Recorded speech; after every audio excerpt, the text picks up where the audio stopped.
ನನಗೆ ಒಂದು ಫೋನ್ ಬರ್ತದೆ. ಫೋನ್ ಬಂದು ಸರ್ ನಿಮ್ದು ಅಕೌಂಟ್ ಅಪ್ಡೇಟ್ ಮಾಡ್ಬೇಕಾಗಿದೆ, ನಾವು ಬ್ಯಾಂಕ್ನವರು ನಿಮ್ಮ ಅಕೌಂಟ್ ಅಪ್ಡೇಟ್ ಮಾಡ್ಬೇಕಾಗಿದೆ, ಅರ್ಜೆಂಟಾಗಿ ನಿಮ್ಮ ಅಕೌಂಟ್ ಒಂದು ನಿಮ್ಮ ಮೊಬೈಲ್ಗೆ ಒಂದು OTP ಬರ್ತದೆ, ಆ OTP ಹೇಳಿದ್ರೆ ನಿಮ್ಮ ಅಕೌಂಟ್ನ ಅಪ್ಡೇಟ್ ಮಾಡ್ತೀವಿ, ಆನ್ಲೈನ್ ಅಪ್ಡೇಟ್ ಮಾಡಬೇಕು ಅಂತ ಹೇಳ್ತಾರೆ. ನಾನೇನು ಮಾಡ್ಬಿಡ್ತೀನಿ, ದೊಡ್ಡ ನನಗೇನು ಗೊತ್ತಿಲ್ಲ, ನಾನು ಆಯ್ತು ಅಂತ OTP ಬಂದ ತಕ್ಷಣ ಆ OTPನ ಅವ್ನಿಗೆ ಹೇಳ್ಬಿಡ್ತೀನಿ. ಹೇಳಿ ಒಂದು 10 ನಿಮಿಷದಾಗ ನಂದು ಅಕೌಂಟ್ ಹೇಗೆ 2 ಲಕ್ಷ ಹೆಂಗೋಯ್ತು, ಅದೇ ಸೈಬರ್ ಕ್ರೈಮ್. ಆ OTPಯನ್ನು ಬಳಸ್ಕೊಂಡು ಅವ್ನು ಏನ್ ಮಾಡ್ತಾನೆ, ನನ್ನಾಗಿರೋಂಥ ಅಮೌಂಟ್ ಅನ್ನ ಇನ್ನೊಂದು ಯಾವುದೋ ಅಮೌಂಟ್ ಟ್ರಾನ್ಸ್ಫರ್ ಮಾಡ್ತಾನೆ. ಹೌದಾ? ಈ ತರ ಬಹಳಷ್ಟು ನಡೀತದೆ. ಈಗೆಲ್ಲ ನೀವು ಮೊಬೈಲ್ ಯೂಸ್ ಮಾಡ್ತಿರಲ್ಲ, ಮಾಡಲ್ಲ? ಯಾವ ಮೊಬೈಲ್ ಯೂಸ್ ಮಾಡ್ತೀವಿ ನಾವೆಲ್ಲ? ಸ್ಮಾರ್ಟ್. ನೋಡಕ್ ಸ್ಮಾರ್ಟ್ ಅಲ್ಲ, ನೋಡಕ್ ಸ್ಮಾರ್ಟ್ ಮೊಬೈಲ್ ಅಲ್ಲ, it is an Android mobile ಅಂತ ಕರಿತೀವಿ.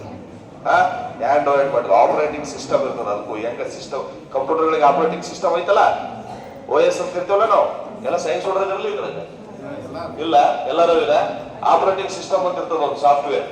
ಎಲ್ಲ ಕಂಪ್ಯೂಟರ್ಗಳಿಗೂ ಒಂದು ಆಪರೇಟಿಂಗ್ ಸಿಸ್ಟಮ್ ಇರ್ತದ, ನಿಮ್ಮ ಮೊಬೈಲ್ಗಳಿಗೂ ಆಪರೇಟಿಂಗ್ ಸಿಸ್ಟಮ್ ಇರ್ತದ. ಗೂಗಲ್ ಅಕೌಂಟ್ ಮುಖಾಂತರ ನಿಮ್ಮ ಮೊಬೈಲ್ ಆಪರೇಟ್ ಆಗುತ್ತೆ, ಹೌದಾ ಇಲ್ಲ? ನೀವು ಒಂದು ಹೊಸ ಮೊಬೈಲ್ ತಗೊಂಡ ತಕ್ಷಣ ಡೈರೆಕ್ಟ್ ಓಪನ್ ಆಗಲ್ಲ. ಅದು ಏನ್ ಕೇಳ್ತದ? ಗೂಗಲ್ ಅಕೌಂಟ್ ಕೇಳ್ತದೆ. ಗೊತ್ತಿದೆಯಾ ನಿಮ್ಗೆ? ನಿಮ್ಗೆ ಮಾಡಕ್ ಬರಲ್ಲ ಅಂದ್ರೆ ಅವನೇ ಅಂಗಡಿಯವನೇ ಏನೋ ಒಂದು ಅಕೌಂಟ್ ಓಪನ್ ಮಾಡಿ ನಿಮ್ಗೆ ಅವ್ರೆ ಚಾಲು ಮಾಡಿ ಕೊಟ್ಬಿಡ್ತಾರ, ಚಾಲು ನೋಡಿ ನಿಮ್ಗೆ ಅಂತ. ಹೌದಾ? ಸೊ ಒಂದು ಗೂಗಲ್ ಅಕೌಂಟ್ ಕ್ರಿಯೇಟ್ ಆದ್ಮೇಲೆ ನಿಮ್ಮ ಮೊಬೈಲ್ ಆಪರೇಟ್ ಆಗಿ ಸ್ಟಾರ್ಟ್ ಆಗಿದೆ.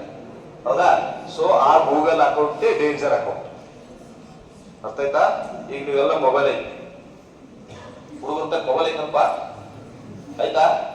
ನೀವು ನಮ್ಮ ಕೈ ಮೊಬೈಲ್ ಕೊಡ್ರಿ, ನೀವು ಒಂದು ವಾರದಿಂದ ಯೂಟ್ಯೂಬ್ ಏನೇನು ನೋಡ್ರಿ ಅಂತ ಹೇಳ್ತೀನಿ. ಎಲ್ಲೆಲ್ಲಿ ಓಡಾಡಿ ಬಂದಿರಿ ಅಂತ ಹೇಳ್ತೀನಿ. ಎಂತಿಂತ ಫೋಟೋ ತಕೊಂಡು ಡಿಲೀಟ್ ಮಾಡಿದ ಅಂತ ನೋಡಿ ತೋರಿಸ್ತೀನಿ. ಅರ್ಥ ಆಯ್ತಾ? ಅಷ್ಟು ಟೆಕ್ನಾಲಜಿ ಮುಂದುವರೆದಿದೆ. ನಿಮ್ಮ ಮೊಬೈಲ್ ಅಲ್ಲಿ ನಿಮ್ಮ ಯೂಟ್ಯೂಬ್ ಸರ್ಚ್, ಲೊಕೇಶನ್ ಸರ್ಚ್, ನಿಮ್ ಇದನ್ನ ಎಲ್ಲ ನೋಡಿದ್ರೆ ನೀವು ಯಾವ ತರ ಮನುಷ್ಯರು ಅಂತ ಕೂಡ ನಾವು ಅನಲೈಸ್ ಮಾಡ್ಬೋದು. ನಿಮ್ಮ ಮಾನಸಿಕ ಸ್ಥಿತಿ ಹೆಂಗೈತೆ ಅಂತ ಅನಲೈಸ್ ಮಾಡ್ಬೋದು. ನೀವು ಯಾವ ಪೊಲಿಟಿಕಲ್ ಪಾರ್ಟಿ ಸಪೋರ್ಟ್ ಮಾಡ್ತೀರಿ ಅಂತ ಅನಲೈಸ್ ಮಾಡ್ಬೋದು. ನೀವು ಯಾರು ಫಾಲೋವರು ಅಂತೇಳಿ ಅನಲೈಸ್ ಮಾಡ್ಬೋದು. ಈಗ ಏನಂತ ಗೊತ್ತಾ? ಆರ್ಟಿಫಿಷಿಯಲ್ ಇಂಟೆಲಿಜೆನ್ಸಿ ಅಂತ ಹೇಳ್ತಾರೆ. ಏನಂತಾರ? Artificial intelligence. ಒಬ್ಬರ ಕಡೆಯಿಂದ ಮಾಹಿತಿ ಕಲೆಕ್ಟ್ ಮಾಡೋದು ಅದು ಇಂಟೆಲಿಜೆನ್ಸ್. ಬಟ್ ಒಂದು ನೀವು ಬಳಸುವಂತ ಒಂದು ಸಾಧನದಿಂದ ನಿಮ್ಮನ್ನ ಜಡ್ಜ್ ಮಾಡ್ತಾರಲ್ಲ, ಅದಕ್ಕೆ ಆರ್ಟಿಫಿಷಿಯಲ್ ಇಂಟೆಲಿಜೆನ್ಸ್ ಅಂತ ಹೇಳ್ತೀವಿ. ಈಗ ಬಾರಿ ಟ್ರೆಂಡ್ ಆಗಿರುವಂತ ಕೋರ್ಸ್ ಅದು ಐತಲ್ಲ. ಒಂದು ಇಂಜಿನಿಯರಿಂಗ್ ಇದನ್ನೇ ಇದೆ. ಅದು ಮೊದಲೇ ಕಂಪ್ಯೂಟರ್ ಸೈನ್ಸ್, ಎಲೆಕ್ಟ್ರಾನಿಕ್ಸ್, ಮೆಕ್ಯಾನಿಕಲ್ ಅಂತ ಇತ್ತಲ್ಲ, ಈಗ ಒಂದು ಆರ್ಟಿಫಿಷಿಯಲ್ ಇಂಟೆಲಿಜೆನ್ಸ್ ಅಂತ ಇಂಜಿನಿಯರಿಂಗ್ ಒಂದು ಕೋರ್ಸ್ ಇದೆ. ಅದಕ್ಕೆ ಎಷ್ಟು ವ್ಯಾಲ್ಯೂ ಇದೆ ಅಂದ್ರೆ ಈಗ ಸದ್ಯಕ್ಕೆ ಪರ್ ಆ್ಯನಮ್ 50 ಲಕ್ಷ ಕೊಡ್ತಾರೆ. Engineering per annum 50 lakh offer ಮಾಡ್ತಾರೆ ಆರ್ಟಿಫಿಷಿಯಲ್ ಇಂಟೆಲಿಜೆನ್ಸ್. ಇವನ್ ಎಲ್ಲ ಪೊಲಿಟಿಕಲ್ ಪಾರ್ಟೀಸ್ ಕೂಡ ಡಿಪೆಂಡ್ ಅಪಾನ್ ಆರ್ಟಿಫಿಷಿಯಲ್ ಇಂಟೆಲಿಜೆನ್ಸ್ ಇದ್ದಾರೆ. ಭಾರತ ದೇಶದಲ್ಲಿ ಎಷ್ಟು ಕೋಟಿ ಜನಸಂಖ್ಯೆ ಇದ್ದಾರೆ, BJP ಫಾಲೋವರ್ಸ್ ಎಷ್ಟಿದ್ದಾರೆ ಅಂತ ಆರ್ಟಿಫಿಷಿಯಲ್ ಇಂಟೆಲಿಜೆನ್ಸ್ ಕೊಡ್ತಾರೆ. ಕಾಂಗ್ರೆಸ್ ಫಾಲೋವರ್ ಎಷ್ಟಿದ್ದಾರೆ ಅಂತ ಆರ್ಟಿಫಿಷಿಯಲ್ ಇಂಟೆಲಿಜೆನ್ಸ್ ಕೊಡ್ತಾರೆ. ಈ ತರ ಒಂದು ಹೊಸ ಟ್ರೆಂಡ್ ಈ ಸೈಬರ್ ಮುಖಾಂತರ ನಡೀತಾ ಇದೆ. ಹೌದಾ? ಸೊ ಈ ಸೈಬರ್ ನ ಬಳಸಿ ಏನ್ ಮಾಡ್ತಾ ಇದ್ದಾರೆ? ಅಪರಾಧಗಳು. ಈ ಹುಡುಗಿಯರು ಏನ್ ಮಾಡ್ತೀರಿ? ಫೇಸ್ಬುಕ್ ಅಕೌಂಟ್ ಓಪನ್ ಮಾಡ್ತೀರಿ, ಇನ್ಸ್ಟಾಗ್ರಾಮ್ ಅಕೌಂಟ್ ಓಪನ್ ಮಾಡ್ತೀರಿ, ಮತ್ತೆ ವಾಟ್ಸಪ್ ಚಾಟಿಂಗ್ ಮಾಡ್ತೀರಿ. ದಯವಿಟ್ಟು ಹೇಳ್ತೀನಿ, ನೀವೇನೇ ಚಾಟಿಂಗ್ ಮಾಡಿದ್ರು ಕೂಡ ನಿಮ್ಮ ಫೋಟೋಗಳನ್ನ, ನಿಮ್ಮ ವೈಯಕ್ತಿಕ ಮಾಹಿತಿಯನ್ನ ಯಾವತ್ತು ಯಾವ ಕಾರಣಕ್ಕೂ ಎಷ್ಟೇ ಕ್ಲೋಸ್ ಆಗಿದ್ರು ಕೂಡ ಏನ್ ಮಾಡಬಾರ್ದು? ಶೇರ್ ಮಾಡಬಾರ್ದು. ಅರ್ಥ ಆಯ್ತಾ? ಸೊ ಅದಕ್ಕೆ ಹುಡುಗಿಯರ ಮೊಬೈಲ್ ಅಲ್ಲಿ ಫೋಟೋಗಳ ಹಾಕ್ಬಾರ್ದು. ನಿಮ್ ಕಾಲೇಜ್ ಫೋಟೋ ಹಾಕ್ಬಿಡೋದು, ನಿಮ್ ಊರ್ ಫೋಟೋ ಹಾಕ್ಬಿಡೋದು, ಆಯ್ತಾ? ಸೊ ನಿಮ್ ಹೆಸರು ಕರೆಕ್ಟ್ ಆಗಿ ಇಡಬಾರ್ದು ಅದ್ರಾಗ. ಅರ್ಥ ಆಯ್ತಾ? ನಿಮ್ಮ ಹೆಸರು ಕೂಡ ನಿಮ್ದು ಕರೆಕ್ಟ್ ಆಗಿ ಇಡಬಾರ್ದು. ಸೊ ಯಾಕೆ ಇದು ಮಾತು ಹೇಳ್ತಾ ಇದ್ದೀನಿ ಅಂದ್ರೆ, ಕೆಲವೊಬ್ರು, ಹೌದಾ, ಎಲ್ಲರೂ ಪ್ರಪಂಚದ ಒಳ್ಳೆಯವರಿಲ್ಲ. ಹೌದಾ? ಅವ್ರು ಏನ್ ಮಾಡ್ತಾರೆ? ಅದನ್ನ ಫೋಟೋನ ತಗೋತಾರೆ, ಆ ಫೋಟೋಕ್ಕೆ ಏನಾದ್ರು ಎಡಿಟ್ ಮಾಡ್ತಾರೆ, ಎಡಿಟ್ ಮಾಡಿ ಒಳ್ಳೆ ನಿಮಗೆ ಹಾಕ್ಬಿಟ್ಟು ಬ್ಲ್ಯಾಕ್ ಮೇಲ್ ಮಾಡ್ತಾರೆ. ಇಟ್ ಇಸ್ ಎಕ್ಸ್ಟಾರ್ಷನ್ ಅಂತ ಹೇಳ್ತೀವಿ ನಾವು. ಎಕ್ಸ್ಟಾರ್ಷನ್. ಈ ಫೋಟೋನ ನಾನು ಫೇಸ್ಬುಕ್ನಾಗ ಬಿಡ್ತೀನಿ, ನೀನು ನನಗೆ ಇಂತಲ್ಲಿ ಬಂದು ಭೇಟಿ ಆಗ್ಬೇಕು, ಇಷ್ಟು ದುಡ್ಡು ತಂದು ಕೊಡ್ಬೇಕು, ಏನೇನೋ ಬೇರೆ ಬೇರೆ ತರ ಅಶ್ಲೀಲವಾಗಿ ಕೂಡ ನಿಮಗೆ ಮೆಸೇಜ್ ಅನ್ನು ಮಾಡ್ತಾರೆ. ಹೌದಾ? ಇಂಥದ್ರ ಬಗ್ಗೆ ಕೂಡ ನಾವು ಯಾಕಂದ್ರೆ ಇದು ಇನ್ನೂ ನಮ್ಮ ವಿಲೇಜ್ ಲೆವೆಲಲ್ಲಿ ಅಷ್ಟು ಡೆವಲಪ್ ಆಗಿಲ್ಲ. ಬಟ್ ಸಿಟಿಗಳಲ್ಲಿ ಎಷ್ಟು ಡೆವಲಪ್ ಆಗಿದೆ ಅಂದ್ರೆ ಎಷ್ಟೋ ಮಹಿಳೆಯರು ಆತ್ಮಹತ್ಯೆ ಮಾಡ್ಕೊಳ್ತಾರೆ. ಯಾಕಂದ್ರೆ ಏನೋ ಕ್ಲೋಸ್ ಅದನ್ನ ಅಂತೇಳಿ ಏನೋ ವೈಯಕ್ತಿಕವಾಗಿ ಫೋಟೋಗಳನ್ನು ಏನೋ ಶೇರ್ ಮಾಡ್ತಾರೆ. ಆ ಫೋಟೋಗಳು ಇಟ್ಕೊಂಡು ಅವನು ಏನ್ ಮಾಡ್ತಾನೆ? ಅವ್ರಿಗೆ ಬ್ಲ್ಯಾಕ್ ಮೇಲ್ ಮಾಡ್ತಾನೆ.